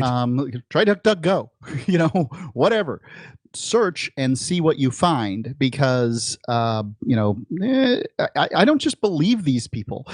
When they've gone on national news and they've said going outside right now is like holding a gun to your family's head, they're out of their minds. Yeah, like, I'm not the crazy person here. I'm willing to accept the COVID numbers as they've given the COVID numbers, but you can't change things midstream, and they try to do it all the time. And that is the evidence, ladies and gentlemen. If somebody keeps on changing the way they say, say something, they're lying. Yeah, And this Delta variant thing, they aren't producing a heck of a lot of evidence that it's deadly. Well, we did a article about it probably half a year ago now here on Free Talk Live that talked about the coming 200 different variants that they're going to unleash upon us. They already had it sort of in the, and by they I mean the governments and the press and that type of thing. They already had it in mind that after once people got sort of tired of their narratives and all that kind of thing, that here comes the next boogeyman and we're going to call it the Delta variant or whatever. And I think that this is worth looking at. Look, people in the media, people who do my job, they unlike Free Talk Live. On Free Talk Live, we sell liberty. Yes. And, we don't lie about it. We put it right in the name, and we tell you we're libertarians, okay? The rest of them call themselves journalists and sell fear. Yes. They don't call themselves fearnalists. They don't tell you what they do. They act as though they're unbiased reporters of news. In fact, they know that the reality is that you don't pay attention to them unless you're terrified or angry. And now that Trump's gone, and COVID's sort of going on they don't know what to do. That in fact viewers are plummeting, and they don't know what to do. So more Free Talk Live is coming up. Free Talk Live's video archives have been on LBRY for years. LBRY is an uncensorable, decentralized, blockchain-based media sharing protocol, and we're big fans of it here on Free Talk Live. In 2020, LBRY launched Odysee, a video sharing website to compete with YouTube, and it's really taking off, now with over 1 million channels, many of whom are disaffected YouTube creators. During YouTube's crackdown for not towing the government line on COVID, the Free Talk Live YouTube channel started receiving strikes and could be completely taken down at any moment. Thankfully, Odysee started offering live streaming, so we're now streaming live every night and posting our video archives permanently to Odysee. You can watch live or anytime on our Odysee channel by visiting video.freetalklive.com. If you want to go all in, download the desktop app at lbry.com, and then every video archive you watch, you'll help seed and keep it online forever. At minimum, we ask you visit video.freetalklive.com and follow us on Odysee today. video.freetalklive.com. From Feature Story News in Washington, I'm Simon Marks. A year late, the Tokyo 2020 Olympic Games have officially begun. The opening ceremony took place at Japan's National Stadium with fewer than 1,000 people in attendance due to the COVID-19 pandemic. Tennis player Naomi Osaka lit the Olympic flame, formally declaring the Games underway. In Tokyo, Rob Harris, global sports writer with the Associated Press. It's already been delayed a year, of course, given the name, the 2020 Olympics, and it's gone ahead despite the fact the Tokyo area is in a state of emergency. No spectators at all allowed in any of the venues around here. It was only earlier this week that the head of the Games said a cancellation was still possible due to COVID cases in the Olympic Village.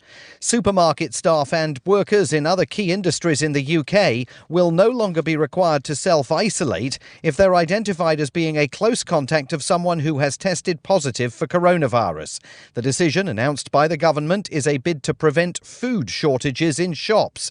From FSN's London bureau, Laura Makin-Isherwood reports. Workers in 16 sectors considered essential are now exempt from coronavirus isolation rules in the UK, after staff shortages led to supermarkets struggling to keep their shelves stocked and transport networks unable to run.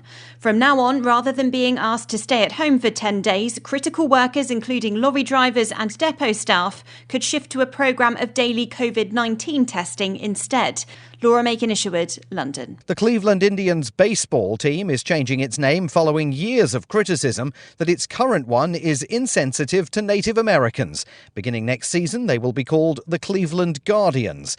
Our US correspondent Ara Spitzer with more. The actor Tom Hanks revealed the new Guardians name in a video posted to the baseball team's Twitter account. The team had announced that it would be dropping the controversial Indians name last December, which the franchise has used since its founding in 1915. The team's owner said he had an epiphany that it was time to drop the racially insensitive name following the murder of black man George Floyd by police and the ensuing widespread racial justice protests. Ira Spitzer, San Francisco. Washington, D.C.'s police chief is calling for a tougher response to a growing violent crime wave in the U.S. capital. Last night, 2 people were shot at a restaurant in a popular city centre neighbourhood. They are both expected to survive, but multiple shots were fired, sending diners scurrying. Robert Comte is Washington's police chief. You cannot coddle violent criminals. You cannot treat violent criminals who are out here making communities unsafe for you, for your loved ones, for me, for my loved ones. They might not want a job. Just a week ago, fans at a Washington baseball stadium took cover during a shooting just outside it. From bureaus worldwide, this is FSN. Do you appreciate what we do? Help us advertise, market, and promote for just $5 a month at amp.freetalklive.com.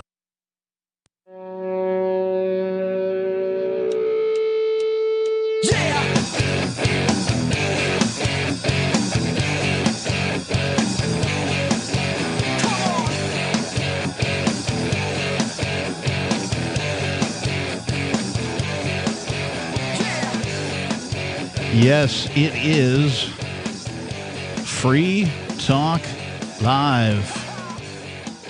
We are a live call-in radio talk program, and you can call in and talk about, well, anything that's on your mind. We have stuff that we bring in to talk about because we're a talk radio program. We have to talk about stuff. And we usually talk about it from the perspective of freedom. If you want to join the conversation, the telephone number is 603-283-6160. Again, 603-283-6160. In the studio tonight, it's myself, the Reverend Captain Kickass. Joining me remotely, it's... me, Mark Edge. And we have... Well, let's just go right to the phones, shall we? And Mark, we can continue our conversation about all I've got an things. important point I want to get to. Yep. And I want to finish my story about my buddy whose mom had the COVID. But okay. At any rate, we have Andy calling from Africa. Andy, you are on Free Talk Live. Hey, hi everybody out there in Radio Land, and thanks for having me on the show. What's on your mind? I just wanted to chat a little bit with you about frequency weaponry. It's available online. I mean, people will tell you that, especially psychiatrists, if you're hearing the kind of technology that was used in the Gulf War, well, then you must be crazy, even though the technology exists and it's been patented and used and shown to be effective for so Andy, just use on the battlefield. Yeah, just let me stop you for a second. I just want to make sure that our listeners who've never heard this terminology before kind of have an idea of what you're talking about. I don't think I have. Oh, okay. So frequency weapons, and correct me if I'm wrong here, Andy, you refer to weapons that use radio waves at high powers to cause disruptions. Is that right? Well, here's the thing. It doesn't even necessarily need to be very high power. I mean, this stuff is all over the internet, and it gets almost no coverage in the media. But recently, the U.S. government has actually put out that, they've had to admit that it exists, reason being that it was used on the diplomats in Cuba. So you may have seen the news cycle coming out with the diplomats that had to leave Cuba because they're getting hit with this electromagnetic and or microwave energy, more than likely. Can you direct me to that story? I'll get it for you online. Well, can you give me some idea what the headline would be or something? So let's see. US diplomat. While he's looking that up, I know that prior to, we'll call them microwave weaponry, frequency weapons, I know that the United States government experimented with high-frequency sound weaponry for crowd control. And that much I've heard of, like a sound-based cannon that in some cases will make people's skin uncomfortable or something like that. Right. I don't know. Well, and they still use this stuff for either crowd control, or we saw it as on television as far back as like Waco, where they brought in a bunch of these bullhorn-looking powered PA speakers and, cranked some, awful music at the Branch Davidians during the Waco incident. So I've got from The Guardian here, Havana syndrome, directed radio frequency, likely cause of illness, says report. Andy? Right, Andy? that's that's correct, and it's on CNN as well. And I think there was more than one attack, but CNN says sonic attacks suffered by U.S. diplomats likely caused by microwave energy. Government study says. So this is all coming out, and apparently they did get they got paid out special benefits, if I'm not mistaken, to assist, and had to retire some of them because it actually disrupts and can damage the brain, apparently. And there's many people around the world reporting that they're experiencing this kind of thing in their own homes, and it's CIA agents, it's people that are politicians, and this is not just happening in the U.S. This is happening all around the world. And, but people have been reporting things, Andy. People have been reporting things. Hang on, Andy. And people have been reporting things like this for decades. I mean, it's kind of one of the symptoms of schizophrenia. People that think that they're tuning in radio broadcasts in their teeth, and that the government's sending mind waves at them. If only we could bribe dentists to broadcast Free Talk Live to other patients. So, I mean, well, here's the crazy thing, though. I mean, this is, these things are documented. So during the Gulf War, the U.S. used what they called voice to skull is the nickname for it. But I mean, you can go straight into the cochlea. There's a microwave weapons expert that was working with MI5. His name is Barry Trower. You can look him up on the web, and he has loads of interviews, and he explains how it goes straight into your cochlea, which is the part of inside close to your brain where your ear is, processing the signals, sending it through to your brain. It taps straight into that, so nobody else necessarily needs to hear this or is going to hear this because it's frequency directed at you, and it actually interprets that signal and transforms it into the sound inside your head. Do you think that the governments are using these weapons, this technology, to affect more people out there than have schizophrenia? Which one's Occam's razor is what I'm asking here. So Occam's razor is a logical tool. Wait a second. I'm not done asking my question, Andy. Occam's razor is a logical tool that allows people to come as close as possible to the truth without having all the facts. And Occam's razor says that the most likely scenario is most likely the truth. And so, maybe the governments are doing this to 1 out of 100 people. Maybe they're doing it. Who knows how many? I have no idea what the numbers are. I'm asking you, is it the government that's doing this, or they're just a bunch of schizophrenic people? So here's the thing. I mean, schizophrenia can obviously very well be, in many people, a very real thing. It's been documented since a really long time ago. Even in ancient history, thousands of years ago, people. I wonder if they thought the birds were following them. Well, here's the thing, though. I mean, these weapons are documented, right? They are. And I mean, you've got scientists explaining this. And if you have a system, and it's not just, by the way, the ability to transmit messages. We're also talking about things that could do damage to people. We're talking about things that, I mean, if you use the same kinds of weapons at low frequency right through somebody's wall that normally gets used for crowd control, you can be sitting with that behind your wall in your house, in the privacy of your own home, and hitting somebody else, that's your neighbor or whoever it might be, 24/7, like 7 days a week, 24 hours a day. And then if you've got the ability to know when there's somebody coming in to investigate, you can turn it off. Then you can turn it back on. These weapons are available on the internet.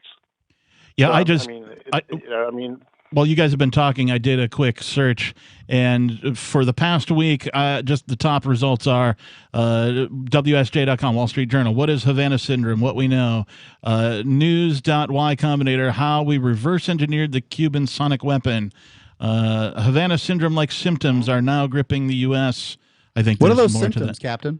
That is because I have them here: headaches, nausea, dizziness, blurred vision, and other ailments. I could be sitting next to a finished bottle of Fifth of Jack Daniels, and I could be complaining that the Cubans are after me, or I could just be drunk, or all of the above. This is so Andy, I appreciate you calling in and letting people know about it, but I don't know how people will ever know whether they're nuts or this is happening to them. And the problem is that nuts are less likely to believe they're nuts, and that sane people are more likely to believe they're nuts. Hey, thanks for the call tonight, Andy. We appreciate you. Yeah, it is interesting. I mean, I don't put it past the government to, experiment with just about anything. As far as weapons are concerned, they are a warlike people. They are part of a war machine. I think this is the most fascinating call of the night. 603-283-6160. More Free Talk Live is next. On March 16th this year, government task forces violently raided the New Hampshire Bitcoin Embassy, the Mighty Moose Mart, the homes of Aria DiMezzo, Andy and Renee Spinella, Colleen Fordham, a grandmother, and perhaps most relevant, the studios of Free Talk Live. The Crypto Six were arrested. 4 were released on bail conditions, but Ian Freeman was held hostage for 69 days. Rich Paul, also known as Nobody, remains captive.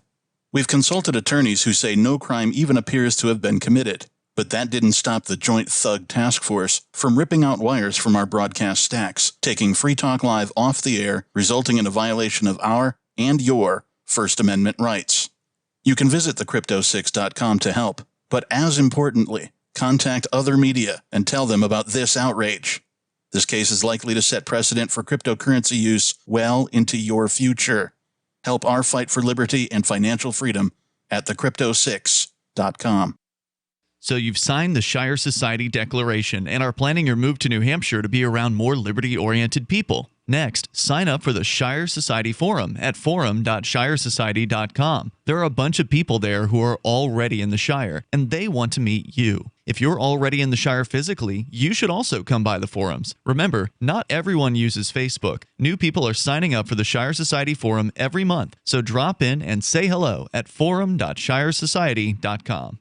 If you want to know the latest about Free Talk Live before we go on the air, all you need to decide is how you want it delivered. It's your choice. Visit news.freetalklive.com to receive our usually weekly news updates by email. Plus, we have a Twitter account at twitter.freetalklive.com, and you can follow us on the decentralized Mastodon platform at toot.freetalklive.com. So please follow us at toot.freetalklive.com and sign up for our emails at news.freetalklive.com.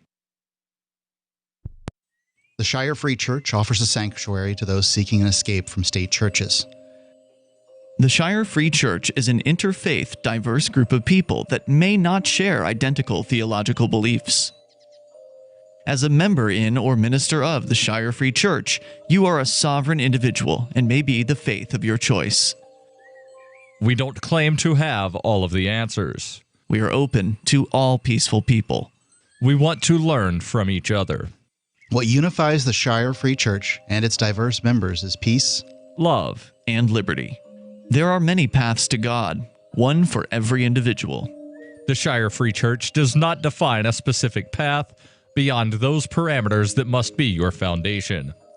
Peace as your way, love as your guide, and liberty as your light. Learn more at church.shiresociety.com. That's church.shiresociety.com. The LRN.FM social media channels have been revamped. We've eliminated Facebook and focused on other platforms like Twitter and Mastodon, the decentralized alternative to Twitter. On our accounts, you'll find posts from multiple LRN.FM show hosts together in one place. Follow us on Twitter at twitter.lrn.fm, or better yet, move to the decentralized Mastodon social media platform at toot.lrn.fm, toot.lrn.fm. I think you'll like it. The new 4th edition of Healing Our World, The Compassion of Libertarianism, will take your understanding of liberty to a deeper level and has over 1,300 updated references, new cartoons, and a foreword by Dr. Ron Paul. With discounts for multiple book purchases, the 4th edition of Healing Our World is a great gift for the liberals, pragmatists, environmentalists, and Christians in your life who think libertarianism is cold-hearted. Get yours today at healing.freetalklive.com and use promo code FTL for a $5 discount. Our Matrix server is about as free as internet chat can be. Join the existing rooms or create your own at chat.freetalklive.com.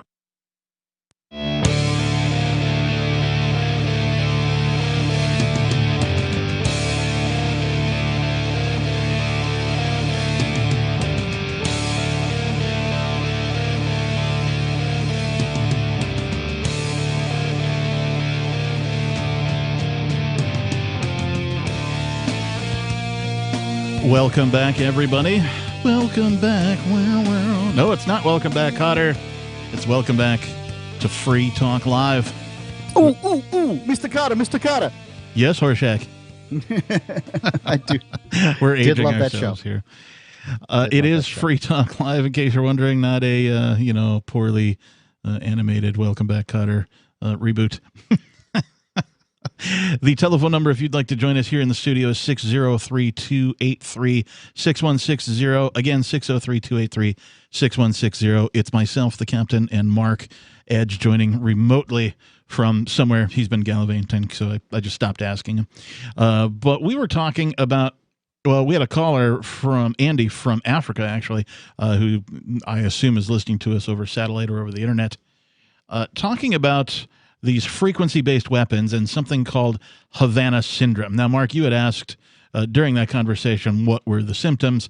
They appear to be vague. I only found one article that mentions them, in the quick search that I did, but symptoms include dizziness, headaches, and loss of hearing, and may be the result of directed energy attacks. So you're spot on with the vagary of some of this, but this article mentions some 200 Americans, this is from the dailymail.co.uk, by the way, some 200 Americans posted around the world, including a baby. I don't know how a baby reports this, but I have reported symptoms of Havana syndrome. The mysterious condition was first reported in fall of 2016 when a staffer at the U.S. Embassy in Cuba suffered headaches, hearing loss, memory issues, and other symptoms. So, Mark, maybe when you had COVID, you were also a victim of Havana syndrome. Have you been near Cuba? Well, you don't have to be in Cuba. Apparently, anybody can just buy this stuff off the internet, and it's being employed by governments against U.S. Diplomats around the world. Now, it's strange that it's diplomats. It almost sounds like mass hysteria. Like, hey, there's people out there doing this stuff. And the symptoms they reported here with nausea, headaches, dizziness, these are all things that are very easy to sort of cause people to believe that it's happening to them. I think I might be nauseous, yes, especially if you work for the U.S. government and there's all kinds of benefits to being ill. I hear that people who feel nauseous while working for diplomatic agencies in foreign countries get paid more, and I'd like to get paid more, and I work for a diplomatic agency. Perhaps I'll be nauseous. I think again, I don't know anything. I'm just one should start with a stance of skepticism, right? And that's kind of where I'm starting on this. Is I don't know what's going on. This all looks very strange to me. I think either I misheard or you misspoke. I think you said and also made up a new word. You said diplomagic. No. Diplomatic immunity, right? Isn't Perhaps. that closer to the truth when it comes to referring to these diplomats? It is magic. This report says, where is it? The suspected, no, that's not it. It talks about how many cases and where they're from and but the suspected directed energy attacks have baffled U.S. investigators who are working to determine who and what is causing them since they first began in Cuba 5 years ago. So apparently the United States government is, thinking, it's hot on the trail, folks. We should have an answer in a century. Yes. Thank you for summarizing that so succinctly. Yeah, it's ridiculous. I appreciate it. Well, not the disease. I don't know about the disease. Ridiculous is putting an agency that has been shown as to be as incompetent as it is, as the United States government has at thing after thing after thing. If you compare it to other governments, it's very competent. If you compare it to any other organizational model, it's a mess. No, it is. It is. And so, we can, move on from this. I think, we've kicked it into the ground. But I wanted to swing back to the ivermectin thing. Now, the story that I was trying to tell was, I had the COVID, you had the COVID. It was about the same time we had the COVID. And we were COVID bros or whatever you want to call it. Brovid. There we go. We suffered from Brovid. I'm just making up new things all day today. At any rate, a friend of mine called me and he was like, well, my mom's come down with the COVID and she's in the hospital right now. And I'm like, okay, so here's what I know. Here's what I went through. And I had just got done reading something about, the positive looking, stuff surrounding ivermectin, that people have been using it and it seemed to have, great treatment results and that kind of thing. And I said, well, go ahead and look into it. Now, He did nothing of the nature, right? He heard me, and he mentioned it to his mom, and I don't know what happened after that. I didn't get to talk to his mom. What I do know is that here's a lady who's, I'm going to say late 50s, early 60s. I'm just taking a guess. Dude's 37. I'm assuming his mom was 20 or so when she had him or whatever, just for quick math. Guess what happened? Nothing. She went to the hospital, and they were like, okay, yep, this is what you got. You got COVID. And, a week later or so, she was over it. Sound familiar? Right. I called the hospital, actually, when I had COVID, and they really didn't have any solutions for me. I didn't give them my name. So. I had one solution while I had COVID. Alcohol. One solution? Yes, alcohol. Alcoholic solution. Yes, technically, alcohol is a solution. It is. I did not, but hey, couple of shots of Jameson while you're down with the COVID.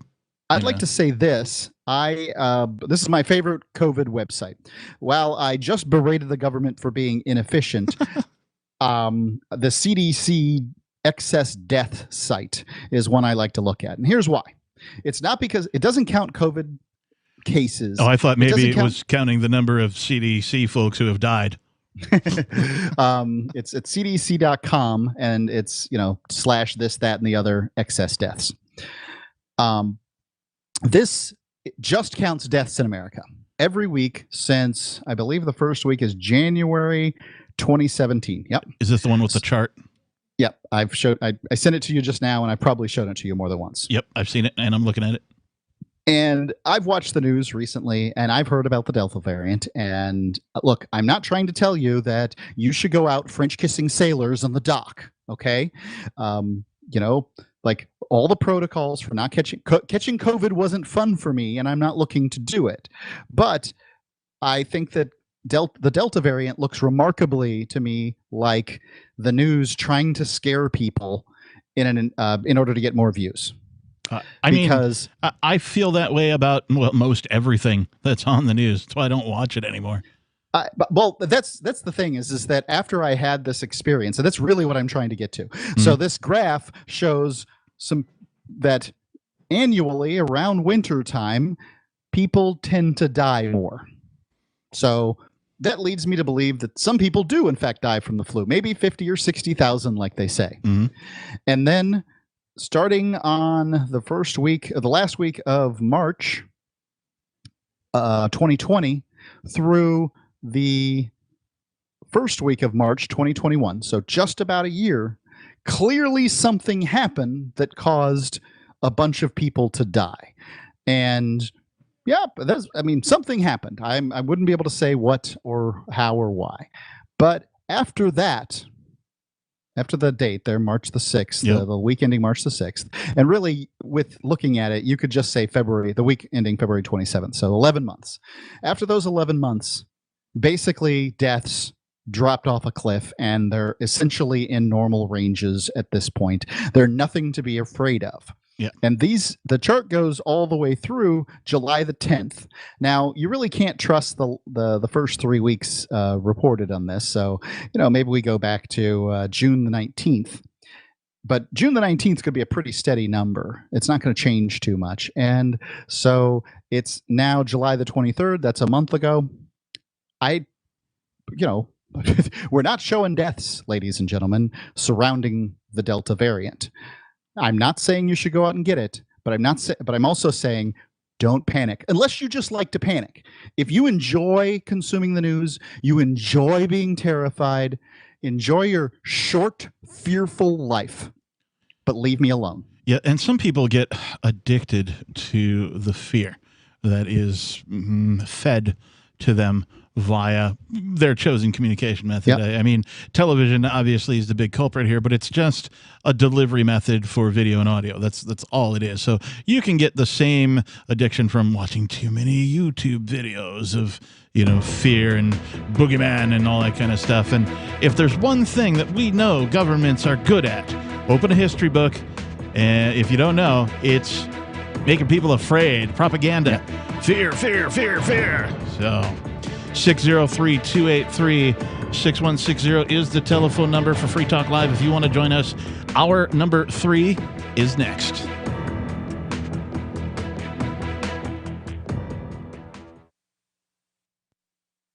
Do you feel like your nation, state, or community no longer holds your values? Have you dreamt of a place where people agree that liberty is important and are free to pursue their projects so long as they respect the property of others? There are many people just like you that are discovering freeprivatecities.com. Their social media links are at the upper right of the page at freeprivatecities.com.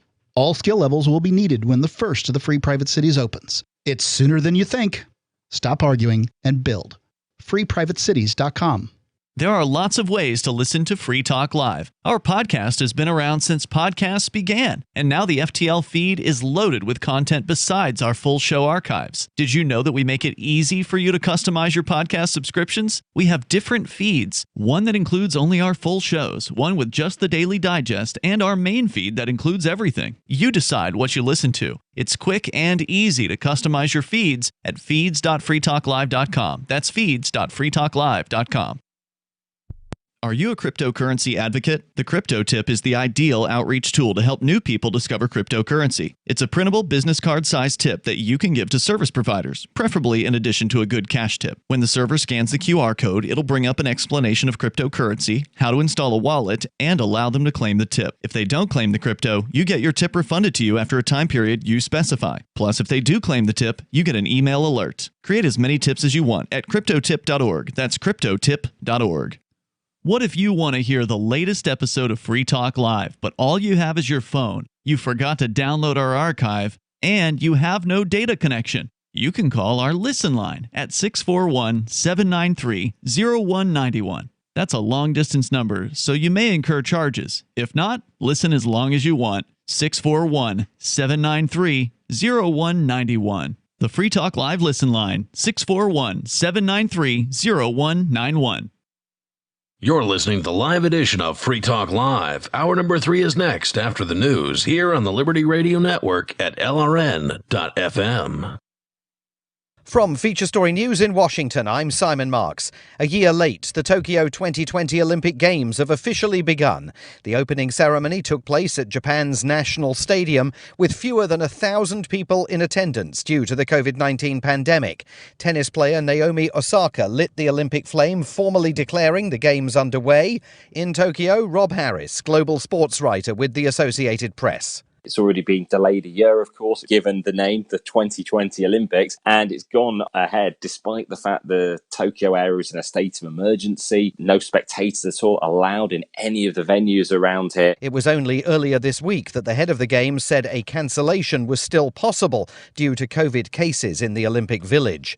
Supermarket staff and workers in other key industries in the UK will no longer be required to self-isolate if they're identified as being a close contact of someone who has tested positive for coronavirus. The decision, announced by the government, is a bid to prevent food shortages in shops. From FSN's London bureau, Laura Makin-Isherwood reports. Workers in 16 sectors considered essential are now exempt from coronavirus isolation rules in the UK after staff shortages led to supermarkets struggling to keep their shelves stocked and transport networks unable to run. From now on, rather than being asked to stay at home for 10 days, critical workers, including lorry drivers and depot staff, could shift to a programme of daily COVID-19 testing instead. Laura Makin-Isherwood, London. The Cleveland Indians baseball team is changing its name following years of criticism that its current one is insensitive to Native Americans. Beginning next season, they will be called the Cleveland Guardians. Our US correspondent Ara Spitzer with more. The actor Tom Hanks revealed the new Guardians name in a video posted to the baseball team's Twitter account. The team had announced that it would be dropping the controversial Indians name last December, which the franchise has used since its founding in 1915. The team's owner said he had an epiphany that it was time to drop the racially insensitive name following the murder of black man George Floyd by police and the ensuing widespread racial justice protests. Ira Spitzer, San Francisco. Washington, D.C.'s police chief is calling for a tougher response to a growing violent crime wave in the U.S. capital. Last night, 2 people were shot at a restaurant in a popular city centre neighbourhood. They are both expected to survive, but multiple shots were fired, sending diners scurrying. Robert Comte is Washington's police chief. You cannot coddle violent criminals. You cannot treat violent criminals who are out here making communities unsafe for you, for your loved ones, for me, for my loved ones. They might not want a job. Just a week ago, fans at a Washington baseball stadium took cover during a shooting just outside it. From bureaus worldwide, this is FSN. With FSN Spotlight, I'm Simon Marks. Today, the extraordinary argument that took place on the streets of New York earlier this week.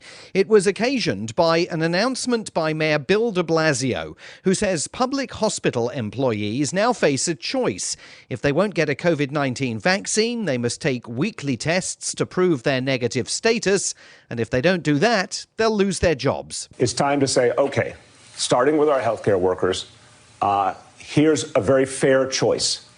And again, I think it will move a lot of people to get vaccinated and others over time. Outside one affected hospital in Manhattan, this angry exchange between a passerby and a healthcare worker who does not want to get vaccinated. You can be vaccinated, but you choose not to. Well, then quit. Then get another job that doesn't involve infected people. It's my prerogative. Yeah, it's my prerogative, too, to not have somebody who's going to infect me. If I'm a pilot of an airplane and I decide, I want to drink before I go up, I'm affecting other people. It's my prerogative to drink, but not while I'm operating a plane. I understand why my decision is affecting you. The White House continues to be diffident about forcefully backing private employers in America who are allowed legally to require their employees to get jabbed.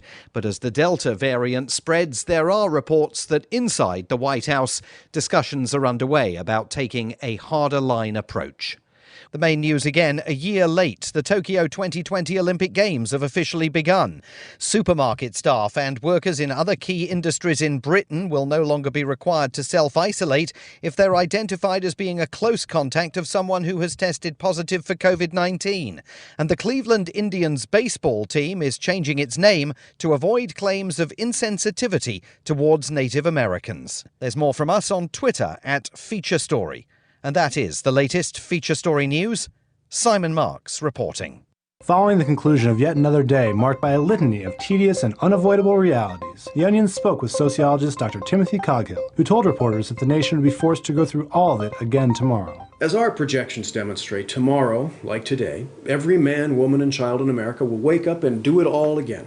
All of it, including traffic, the workday, bad coffee, your kid's soccer game, laundry, the struggling economy. Statistical evidence also showed that the nation would once again endure traumatic childhood memories, Twitter, anxiety, poverty, consumerism, rampant abuses of the legal system, joint pain, racial inequality, global warming, the steady erosion of civil liberties, violence, loneliness, disease, unresolved intimacy issues, the ravages of age, hunger, sexual frustration, existential dread, the looming specter of death.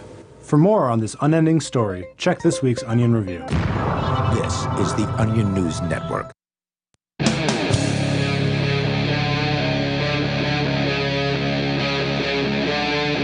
Free Talk Live.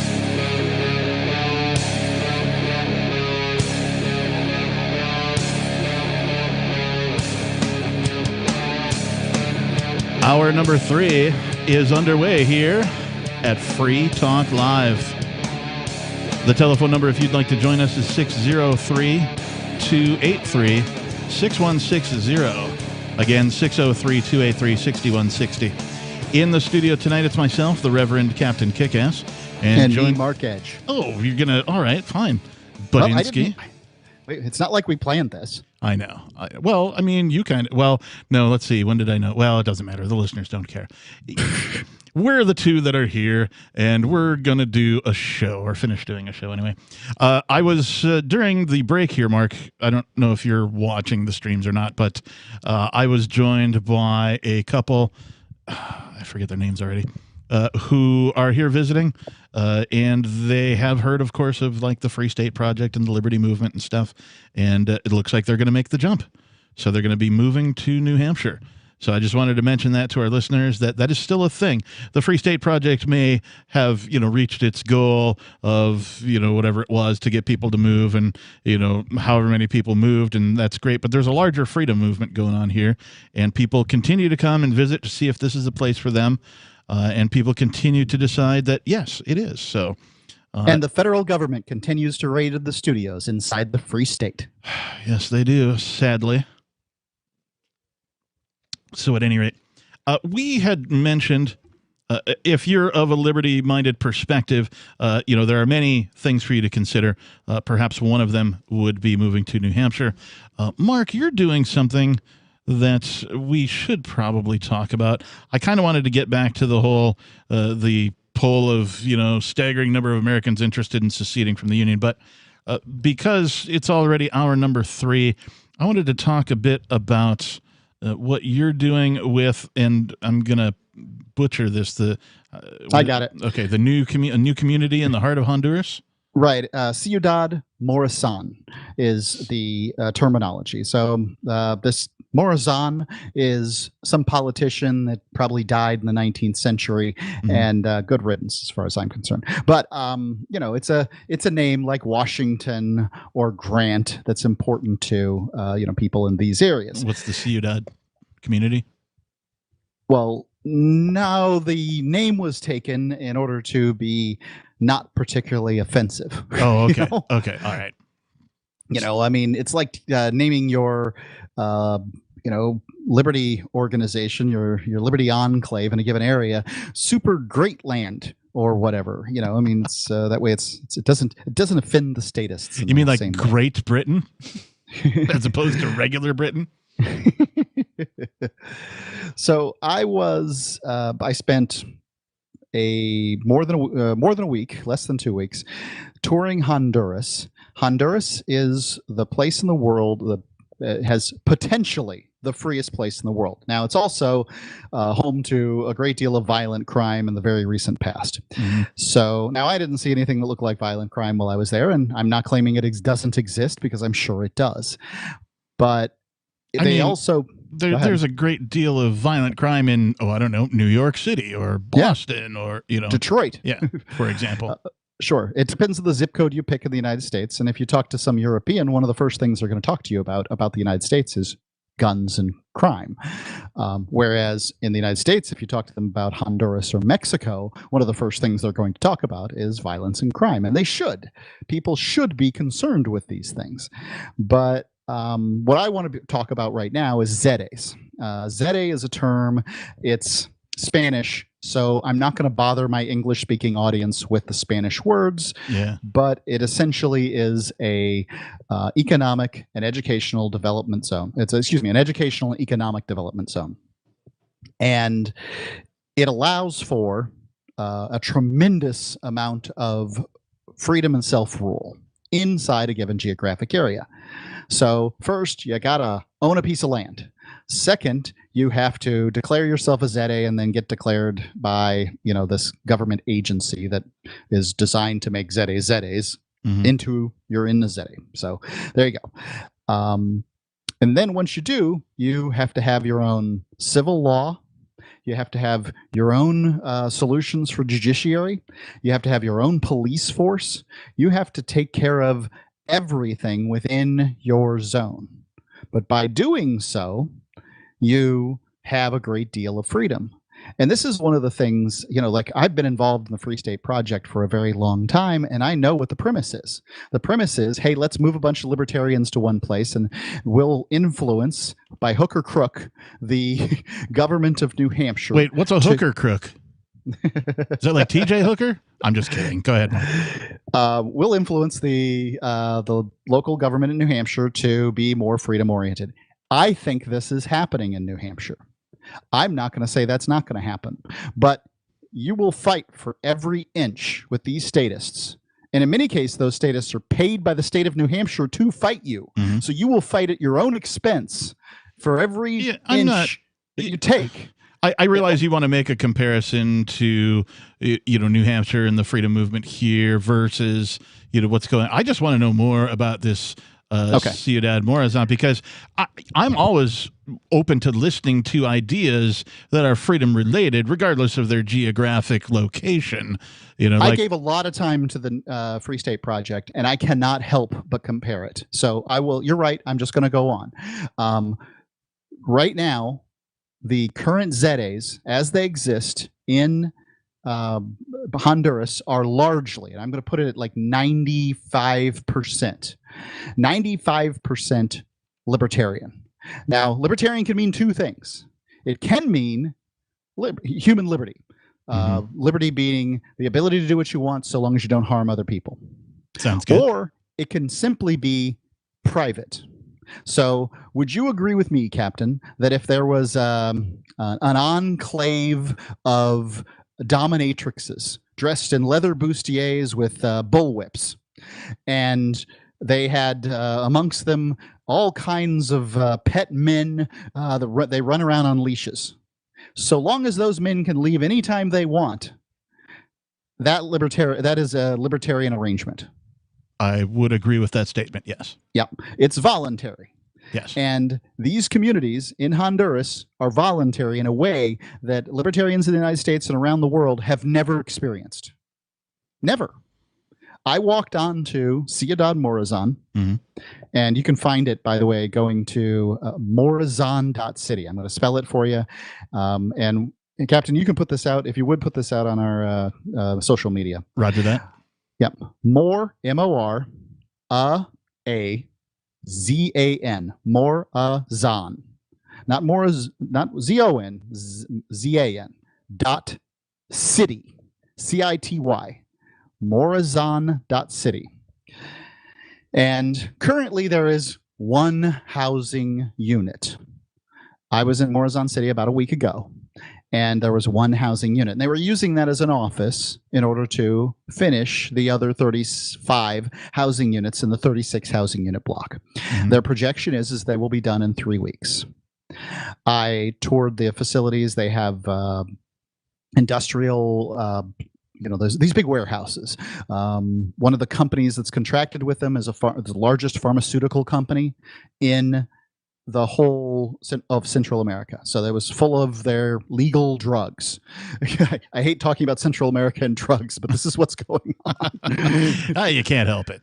Right. I saw pallets of ivermectin and metformin and aspirin, right? This is not heroin or anything like that. Right. As a matter of fact, to the best of my knowledge, they do not even deal in, narcotics. So anyway, I didn't see it, and I didn't see armed men standing around guarding anything. So there were guns all over the place, but not inside that particular area.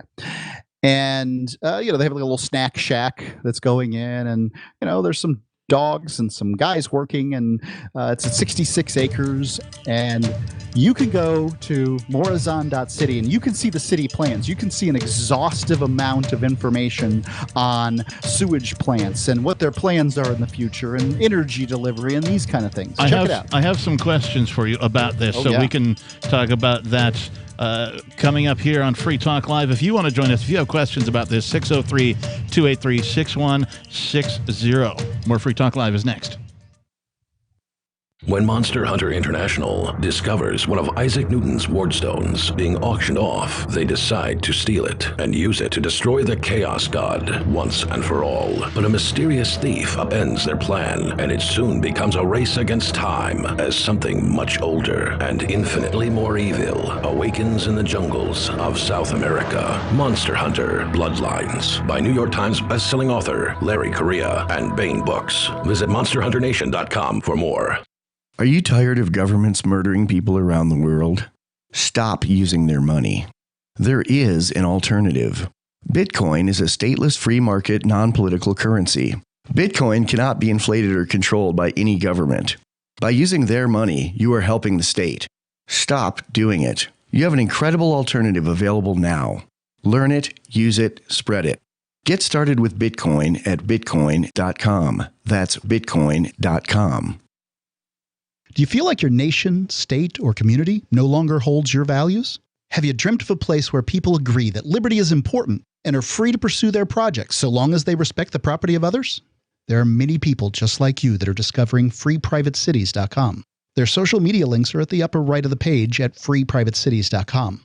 All skill levels will be needed when the first of the Free Private Cities opens. It's sooner than you think. Stop arguing and build. freeprivatecities.com. Tired of cancel culture? Sick of mega tech corporations holding an axe over your head? Join the LRN.FM Matrix chat server. It's self-hosted, so no one else can tell us what to do or say. Don't like the existing channels? You can make your own. You can even connect into some of our channels from other Matrix servers. It's federated. For the full LRN.FM Matrix experience, though, you should join our server via the step-by-step instructions at chat.lrn.fm. chat.lrn.fm. Why did you move to the Shire? I moved here to the Shire because there's other people around who take liberty just as seriously as I do. I moved to the Shire because I saw videos of people challenging authority and thought that I could get support myself. It called to me, like, do this, right now. I wanted to be around people like me who got it, and once I got here, I knew there was nowhere else that I wanted to be. I've always wanted to change the world, so I moved to the Shire to join people who were actually working towards doing the same thing. The people here are awesome, loving, and positive. It was for the adventure and for the feeling of something important is happening here, and I just wanted to come to sort of be part of that. Visit ShireSociety.com to read and sign the Shire Society Declaration and learn the reasons why, if you love liberty, you should immigrate to the Shire. Plus, connect with others via the forum at ShireSociety.com. That's ShireSociety.com. Some of you asked, and now we've delivered. LRN.FM's live Keene, New Hampshire studio shows are now streamed in HD on Twitch. Visit our channel at twitch.lrn.fm and give it a follow. If you have Amazon Prime, you get one free subscription on Twitch. If you use it on our channel, Twitch will give LRN.FM a monthly piece of your Prime subscription cost. So please watch, follow, share, and subscribe to twitch.lrn.fm. That's twitch.lrn.fm. Breaking weather news. Belize is sunny and around 82 degrees every day this week. What's the forecast for your life? If current politics and economic prospects are cramping your freedom, escape to the tropics. ECI Development has affordable second homes for you to own or rent in Belize and other tropical countries. Places with stable governments and growing economies. Secure your freedom now. To find out more, send an email to ftl@ecidevelopment.com. You can stick it to the man and big tech. Join our FTL social mastodon at social.freetalklive.com.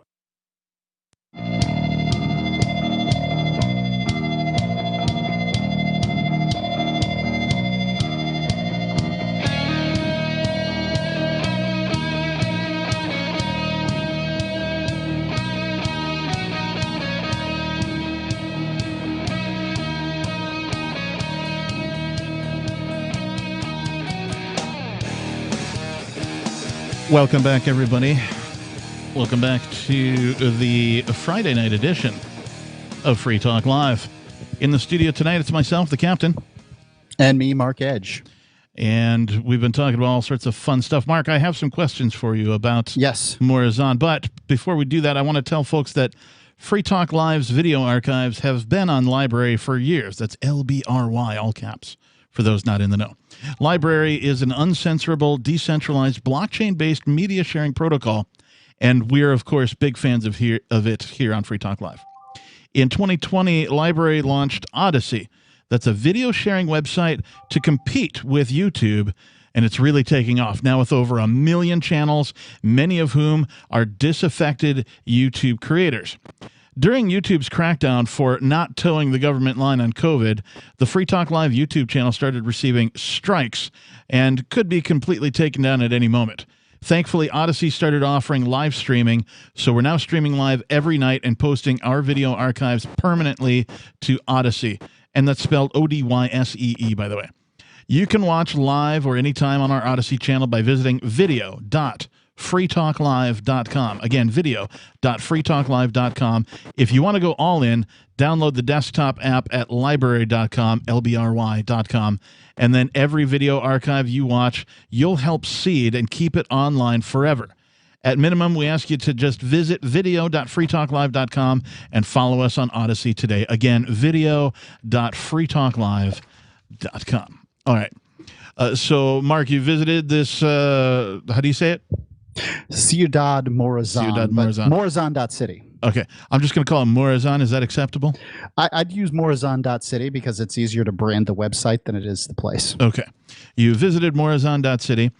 And it seems to be a place where it's a development zone specifically for economics, education, and there's something else I'm missing.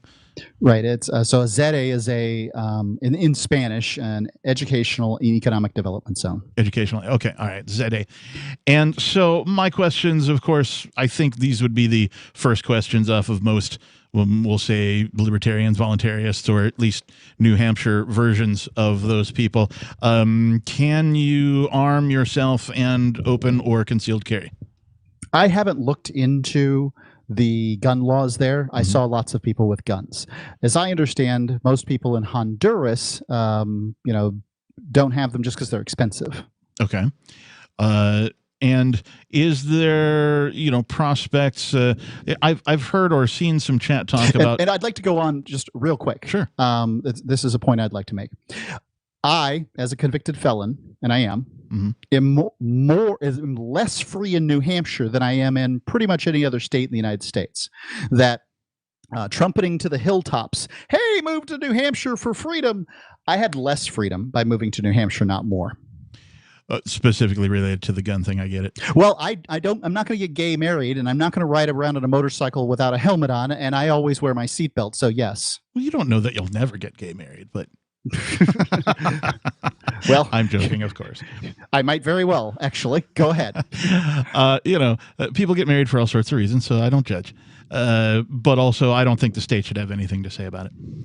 But what are the employment opportunities? Is it skilled labor that they're looking for? Is it IT stuff? What is the labor market calling for in Morazan.city? I would. They're basically, they're looking. They've got construction, and they're looking for construction. I don't know. I'm not looking for a job. I'm. Right? I make my money online, and there's a lot of freedom in doing so. But I will point this out: rent at Ciudad Morazan is $120 a month. That seems cheap. Yeah, it's real cheap. I'm sorry, inexpensive. Yeah, it's that's brand new. Actually, it's a new unit, so it's not cheap. It's a smaller unit. I would think that people understand that you're not going to get a heck of a lot of space for $120 a month, but nonetheless, that's like the starting price. That's insane. I mean, that's unbelievable. Yeah, that's for a 2-bedroom, 1 bath for $120 a month. Wow. And I don't know their arrangements on electricity or anything like that. I don't know. Sure. I assume utilities are, separate, much like any other. I did check their internet, though. And on their 10 megabyte plan, they were getting 7 up and like 4 down. No, so 7 down and 4 up. Do they have higher plans? Yes. Okay. Do they have gigabit speeds? Do you know? I doubt it. Okay. So then the business environment, is it of an entrepreneurial one? Can a guy with an idea for a business, go to Morazan.city and, start a business there? I wouldn't say so now, but I would. There's a lady who lives in the neighborhood, and she saw the workers there working, building, and she saw an opportunity. She started selling, chips and sodas to the workers. Mm-hmm. And then her little operation has expanded. Her name's Rosa. She's their first entrepreneur. And Ciudad Morazan. Now, try to imagine had this been the government. Ciudad Morazan realized that somebody was selling inside their ZE.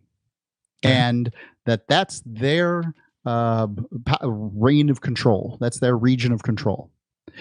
They ran out and got her a business permit as quickly as possible. Now, this is impossible.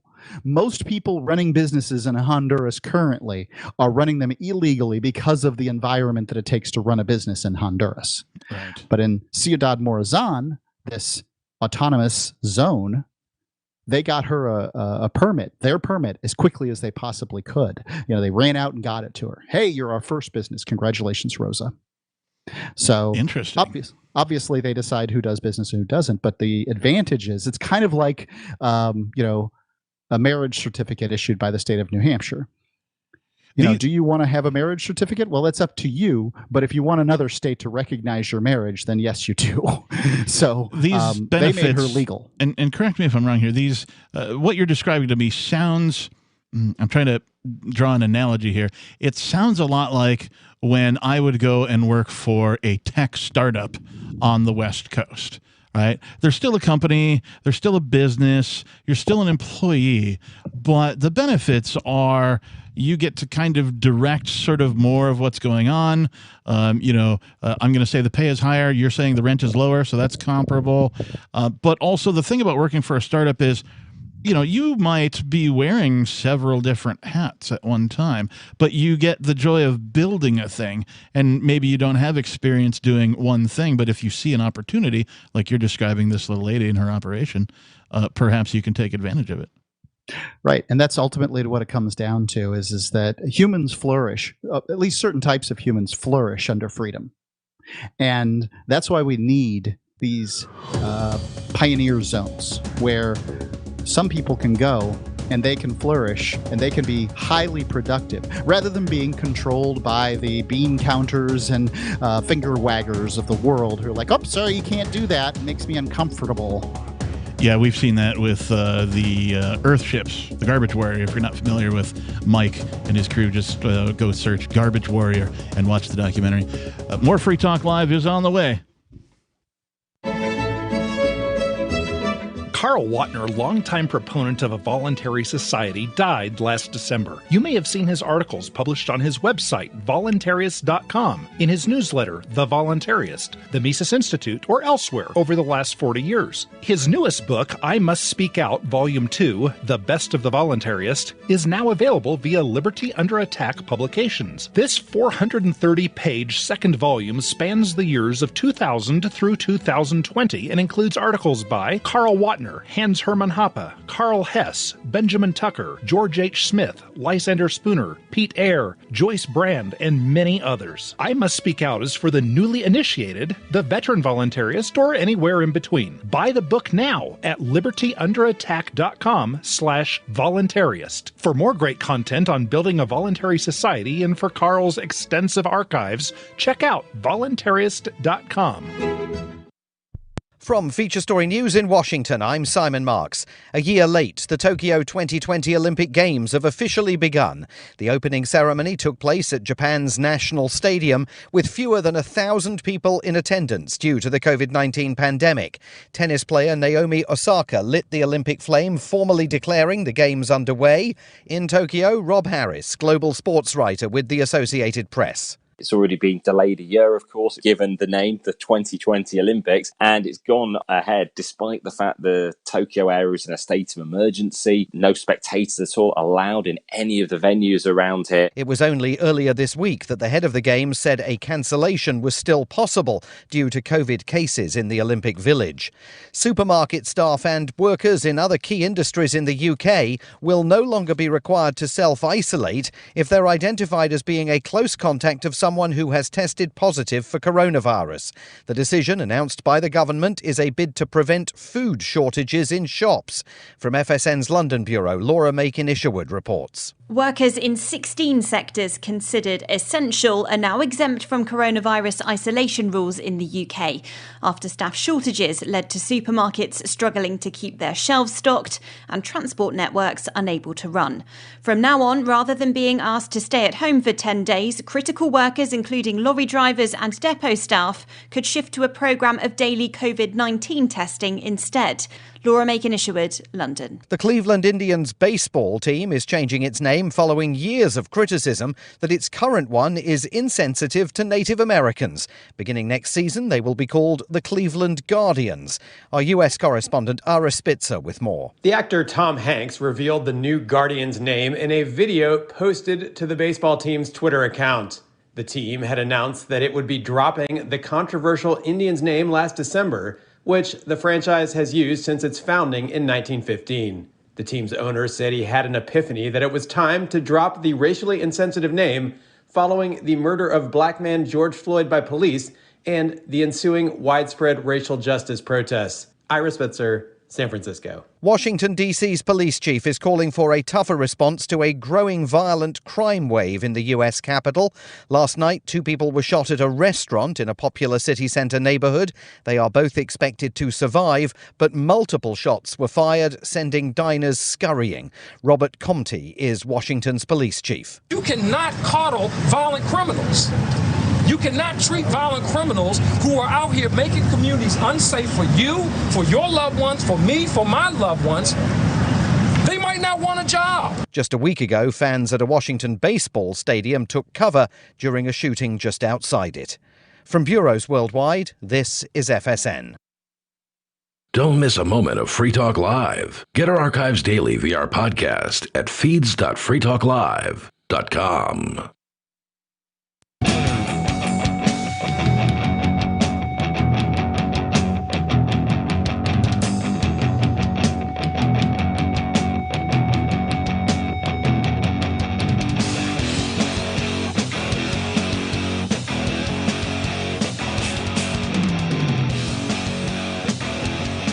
The telephone number is 603-283-6160. Again, 603-283-6160 if you would like to join the conversation, talk about anything that you would like to talk about, or even stuff we're talking about here on Free Talk Live.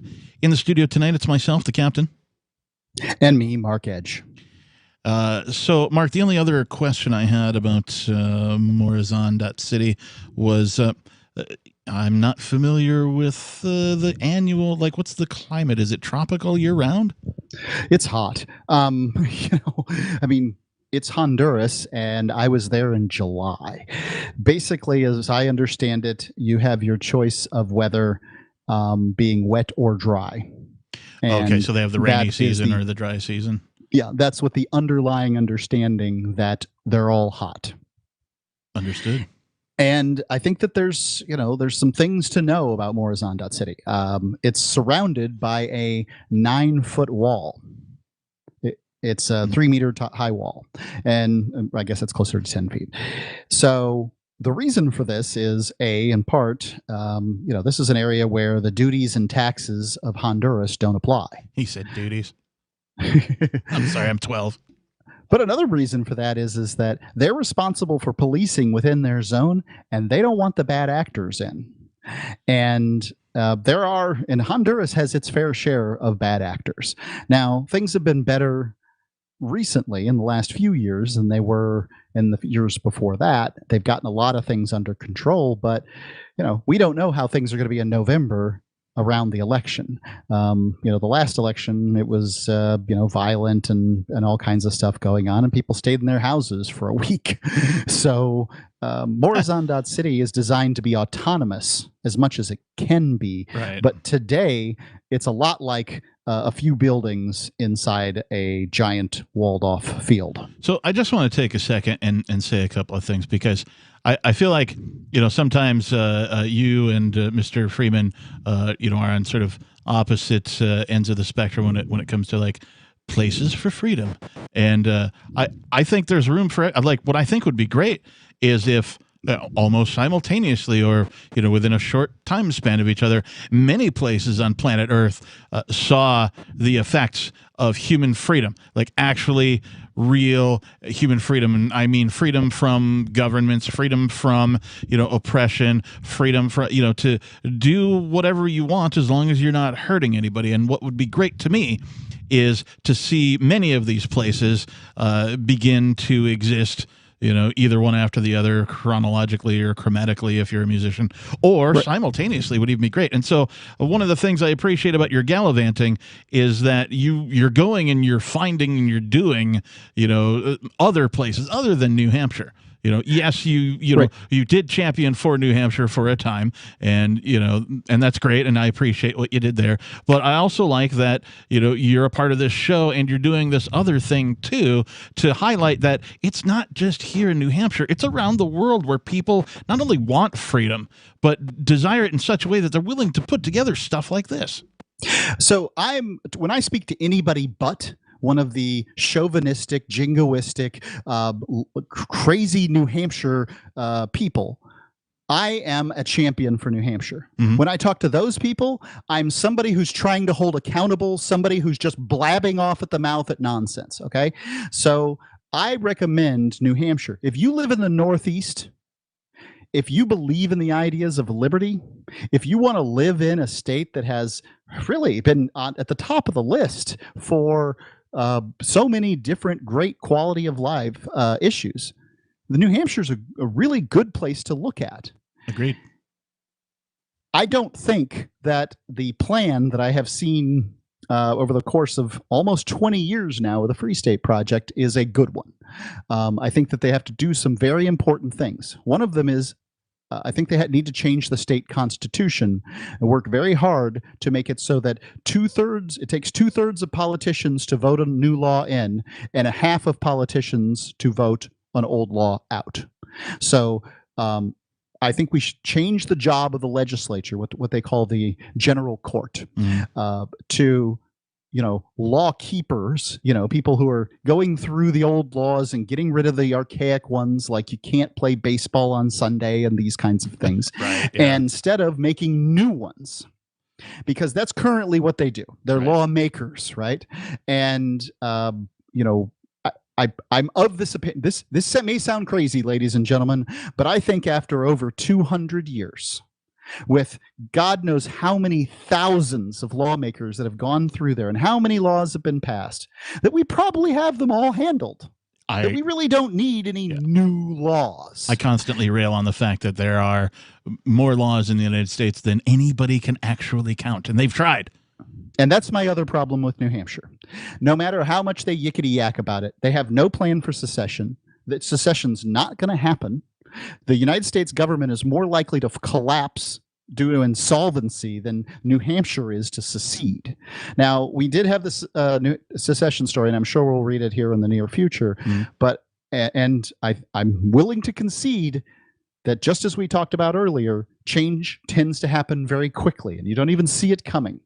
But I'm just highly skeptical. As a man who had his radio studio, the number 25 talk show in the nation, on 200 radio stations across the country, rated for the second time in 5 years by the Federal Bureau of Investigations, and just sat through another court hearing where once again, the state has been defeated, and it's beginning to look a lot like tyranny, ladies and gentlemen, that the Free Talk Live is targeted for what it says, not for what it did.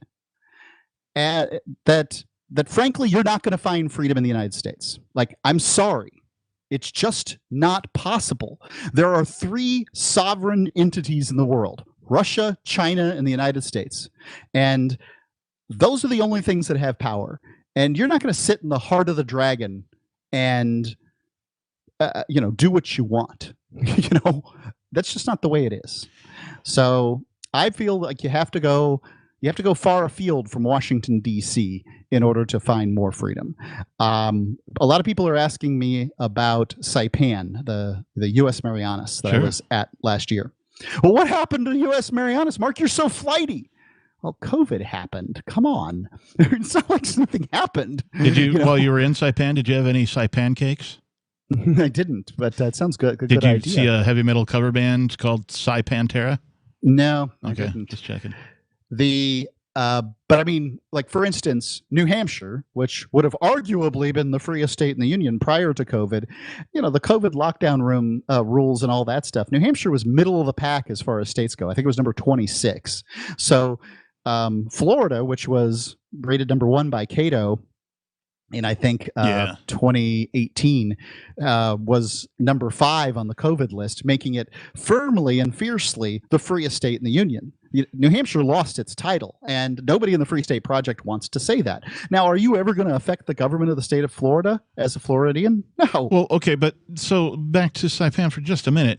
If Saipan was pre-COVID, in your opinion, one of the freest states or freest places, freest place in America, that, or we'll say owned by the United States, for lack of a better term, then as such, why did something like COVID, change your mind or affect it in such a way that it no longer was? When the governor shuts down air flights in and out, when they mandate that you wear masks into businesses, when they put up a curfew, it says you can't go out after a certain time of night, when they lock houses down and put everybody on house arrest without habeas corpus. I get all of that. I get that somebody in power did a bunch of things, but what I don't get is that if it was indeed one of the freest places, then those things should not have happened. Cultures are different. I'm sorry. Did New Hampshire stop those things from happening? Because it has the most libertarians collected in one per capita. Excellent point. More Free Talk Live is on the way. 603-283-6160. Where is the freest place on planet Earth? So the protection of life, liberty, and property is what the Free State Project is all about. But it's an effort to move 20,000 people who understand. It's about demonstrating to the entire country that, yeah, we can have a free market, a truly free market. Making it just a freer, great place to live. It's the world's largest voluntarist libertarian community, and it's only getting bigger. That's amazing, to be able to move to a place where other people passionately believe in being free and independent. What the Free State Project is managing to do, though, is to put their money where their mouth is. It's physically getting up across the country and saying, let's go someplace and let's demonstrate the power of these ideas. There's a lot of kind of philosophy that surrounds liberty. There's a lot of thinking about it and talking about it. But here in New Hampshire, people are doing it. 101 Reasons Liberty Lives in New Hampshire, a documentary by Free State Project Early Movers. Watch it free at 101reasonsfilm.com. 101reasonsfilm.com. After a devastating war, the alien visitors were driven back, and their willing human collaborators were left behind to face the music. When Emma Jean Anderson's ex-lover brings her from prison, Nathan Foster and his 14-year-old nephew Ben are tasked with bringing the pair to justice. An easy enough job until they discover something is inside Emma Jean, and the fate of the planet hangs in the balance. The Family Business by Mike Coopery from BaneBooks.com. If you want to know the latest about Free Talk Live before we go on the air, all you need to decide is how you want it delivered. It's your choice. Visit news.freetalklive.com to receive our usually weekly news updates by email. Plus, we have a Twitter account at twitter.freetalklive.com, and you can follow us on the decentralized Mastodon platform at toot.freetalklive.com. So please follow us at toot.freetalklive.com and sign up for our emails at news.freetalklive.com. Email is easy, instant, and free, and that can be real embarrassing. Email lacks the eye contact and body language you get in face-to-face conversation, or the tone of voice and other nuance you hear in a telephone conversation. Email is just words, often few words. We're all smothering in spam, so we often reply in terse fashion that's easy to misunderstand. And email doesn't cost you a postage stamp, and it lacks the deliberation time it'd take to walk to the snail mail box. So it's easy to succumb to the "oh yeah" stimulus response trap. When in doubt, don't snap back at snippy messages you get. You may have mistaken the sender's intent. And unless you're sending AOL to AOL, there's no unsend. For more tips on critical communication skills for the way things are now, hit survivalspeech.com. I'm Holland Cook. The LRN.FM social media channels have been revamped. We've eliminated Facebook and focused on other platforms like Twitter and Mastodon, the decentralized alternative to Twitter. On our accounts, you'll find posts from multiple LRN.FM show hosts together in one place. Follow us on Twitter at twitter.lrn.fm, or better yet, move to the decentralized Mastodon social media platform at toot.lrn.fm, toot.lrn.fm. I think you'll like it. My name is Jacob Hornberger. I'm president of the Future of Freedom Foundation, which Congressman Ron Paul awarded for having an outstanding freedom website. Write us at fff@fff.org, and we'll send you a free 3-month subscription to our monthly journal of libertarian essays and our booklet, Economic Liberty in the Constitution, which George Mason University economics professor Walter Williams praised in a recent column. That's fff@fff.org. We're still not sure why you'd want to watch, but our video feed is streaming nightly for free at cam.freetalklive.com.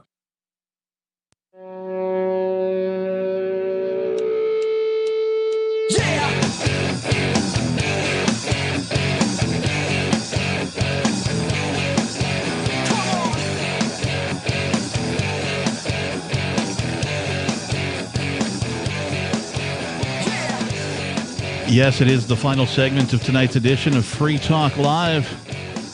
Wow, the show has gone by. In the studio tonight, it's myself, the captain. And Mark Edge. We've been talking about a whole bunch of stuff tonight. You won't be able to get on because, well, we're in the last segment, but we're here 7 nights a week. If you've missed any of tonight's program, you can go and hear it almost immediately, within a half hour or so after the show is over at freetalklive.com. Just go look for the archives. And you can also employ your podcast catcher to catch not only the full version of Free Talk Live, but also the digest version that our friend Riley Blake produces for us. It basically takes every episode and kind of, gets it down to the highlights, if you will. It's usually about a half hour or so.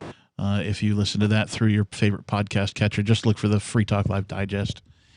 I want to just take a second here and say thank you to a gentleman named Chris Hickman. Chris Hickman is a gold level amplifier for Free Talk Live. What is an amplifier, you might ask? Well, it's somebody who participates in our advertise, market, and promote. And so what is advertise, market, and promote? Well, folks will spend some amount of money per month. We have different levels. We only ask for 5, but you can give 5, 10, 25, or more than that if you really like. And this money goes directly to getting this particular radio program onto more radio stations. We're on, somewhere near 200, 185, 190 radio stations. Now, we could be on more. We could be on 250. We could be on 300 radio stations. It is possible, but we could use some help doing it because it costs a bit of money for us to go and get that done. So you can find out more over at amp.freetalklive.com. Thank you to Chris Hickman for being a gold level amplifier. We appreciate you. Thanks for listening, and thanks for helping us spread the message of freedom. So we were talking about Morazan.city, and I have some things I want to say about it. This is what I declared on my Facebook page to be the freest place on earth. And I stand by that statement because freedom means a couple of different things in the libertarian sort of definitions of the word. Okay. On one hand, it can mean you can do what you want so long as you don't harm anybody else. That's sort of the libertarianism inside the state definition. Or it could just mean a private community that sets its own rules and you can voluntarily enter or leave. Usually small, because if you had a bunch of small private communities that were competing against each other, presumably human freedom would flourish, or at least the most efficient way that the human primate is best organized, whatever that is. Now, I would contend, as a voluntarist, I would contend that is through voluntary action. But I may be wrong. We don't know. Governments don't allow this test generally. Yeah, no, they sure don't. A special autonomous zone in Honduras, these ZAs, so-called, are the closest thing currently under law to freedom as far as having your own private community. You really can't do it in the United States. You might be able to do it in some states where you declare yourself a religion and act in that way, but they still, they're very, very specific. The U.S. law doesn't respect freedom of religion very much, and frankly, I'm of the opinion that if you think you're going to find freedom inside the United States, you're probably going to find some level of disappointment. Now, do as you wish. I am not saying you should move to Morazan.city next month, even though they're going to have 36 housing units available. I was going to say, is this city, is it vacant right now? Is it just an empty city? It hasn't been built. It's got 36 units. That's going to be, and they're small. Okay, so there's going to be many units in the future in Morazan.city. So then let us speculate for a moment. You're in this city, and it's I don't know, it's half full by this point, right? Okay, it's well on its way. Some point in its future, yeah. Some point in its future, it's well on its way. It's half full, or some number that makes it a meaningful number, and something like COVID comes along. What makes it different there than anywhere else? I don't know. This is the thing: is that we don't know what the best way to have dealt with COVID is. You have a belief. Mm-hmm. I have a belief. They're probably similar to each other, not the same. Right. Somebody's listening to me that thinks, the lockdowns were a great idea. There's all kinds of different ideas. Freedom isn't the right answer necessarily in every circumstance. It just tends to be the right answer when applied. Like if you go down the multiple choice and you pick freedom or tyranny, in these particular categories, freedom's almost always the answer. But every once in a while, a lockdown might have been the right answer. I have no idea, and each individual ZA should handle it their own way. And you should be able to leave if you want. But if they decide that we're all walking down and nobody's coming out of their house for the next 5 days, and we're going to see if we can stop this, then that's something they can do within their sort of sphere of influence. Okay. The problem with the lockdowns was you didn't have any choice. Oh, agreed, of course. Okay, so that said, you said you had a couple of things that you wanted to point out, and you've pointed out a couple. One at least. What are the next ones? Yeah, Morazan.city is designed as a housing development for local textile factories in Honduras, in the Honduras countryside. It is not built for United States or globally wealthy libertarians to rush to enjoy freedom. It's designed to do something. And so, will you, when you go there, experience more freedom than you have otherwise? Sure. But freedom's really not useful unless you're doing business. That's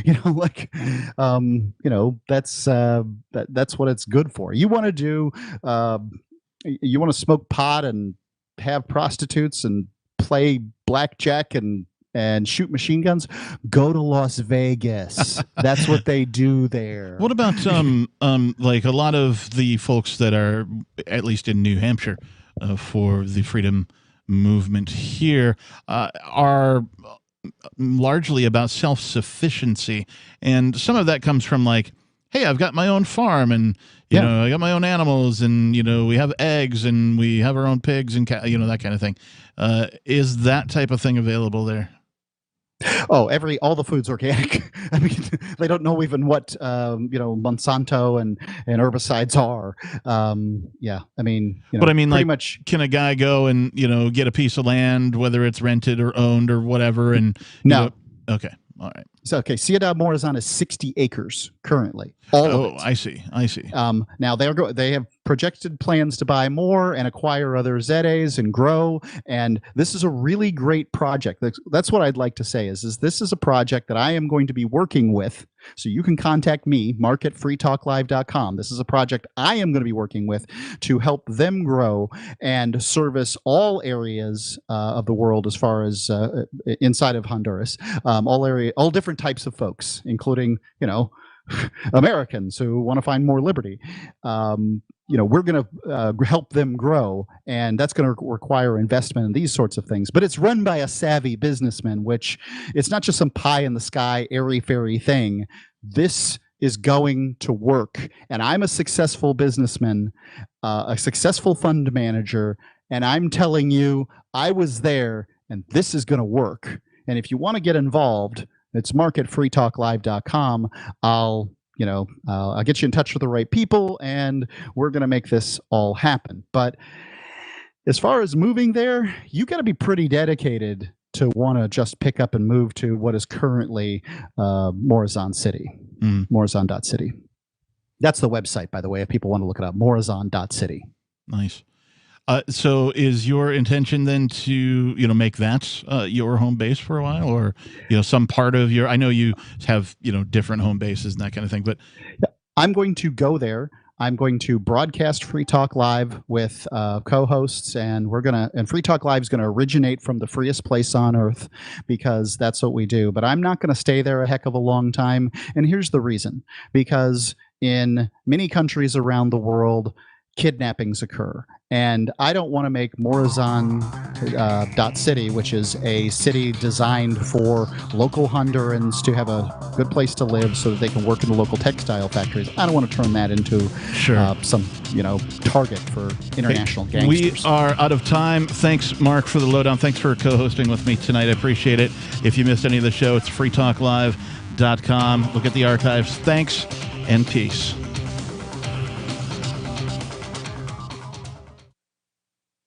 After a devastating war, the alien visitors were driven back, and their willing human collaborators were left behind to face the music. When Emma Jean Anderson's ex-lover springs her from prison, Nathan Foster and his 14-year-old nephew Ben are tasked with bringing the pair to justice. An easy enough job until they discover something is inside Emma Jean, and the fate of the planet hangs in the balance. The Family Business by Mike Coopery from BaneBooks.com. Are you tired of governments murdering people around the world? Stop using their money. There is an alternative. Bitcoin is a stateless, free market, non-political currency. Bitcoin cannot be inflated or controlled by any government. By using their money, you are helping the state. Stop doing it. You have an incredible alternative available now. Learn it, use it, spread it. Get started with Bitcoin at bitcoin.com. That's bitcoin.com. Is oral health important to you? If you don't like your own teeth, fresh breath, or kissing people, then by all means, stop listening. Several years ago, I met Jessica Armand, founder and CEO of My Magic Mud, and I became passionate about the product that she created and never want to live without it. It's clinically proven to whiten teeth, but I find it does much more. They want you to love My Magic Mud as much as I do, so they're giving you a money-back guarantee plus 20% off. Go to mymagicmud.com and use coupon code FTL20 at checkout. mymagicmud.com, FTL20. There are lots of ways to listen to Free Talk Live. Our podcast has been around since podcasts began, and now the FTL feed is loaded with content besides our full show archives. Did you know that we make it easy for you to customize your podcast subscriptions? We have different feeds, one that includes only our full shows, one with just the Daily Digest, and our main feed that includes everything. You decide what you listen to. It's quick and easy to customize your feeds at feeds.freetalklive.com. That's feeds.freetalklive.com. This is the Liberty Radio Network, broadcasting the latest liberty-oriented audio content 24 hours a day at LRN.FM. From Feature Story News in Washington, I'm Simon Marks. A year late, the Tokyo 2020 Olympic Games have officially begun. The opening ceremony took place at Japan's National Stadium with fewer than 1,000 people in attendance due to the COVID-19 pandemic. Tennis player Naomi Osaka lit the Olympic flame, formally declaring the Games underway.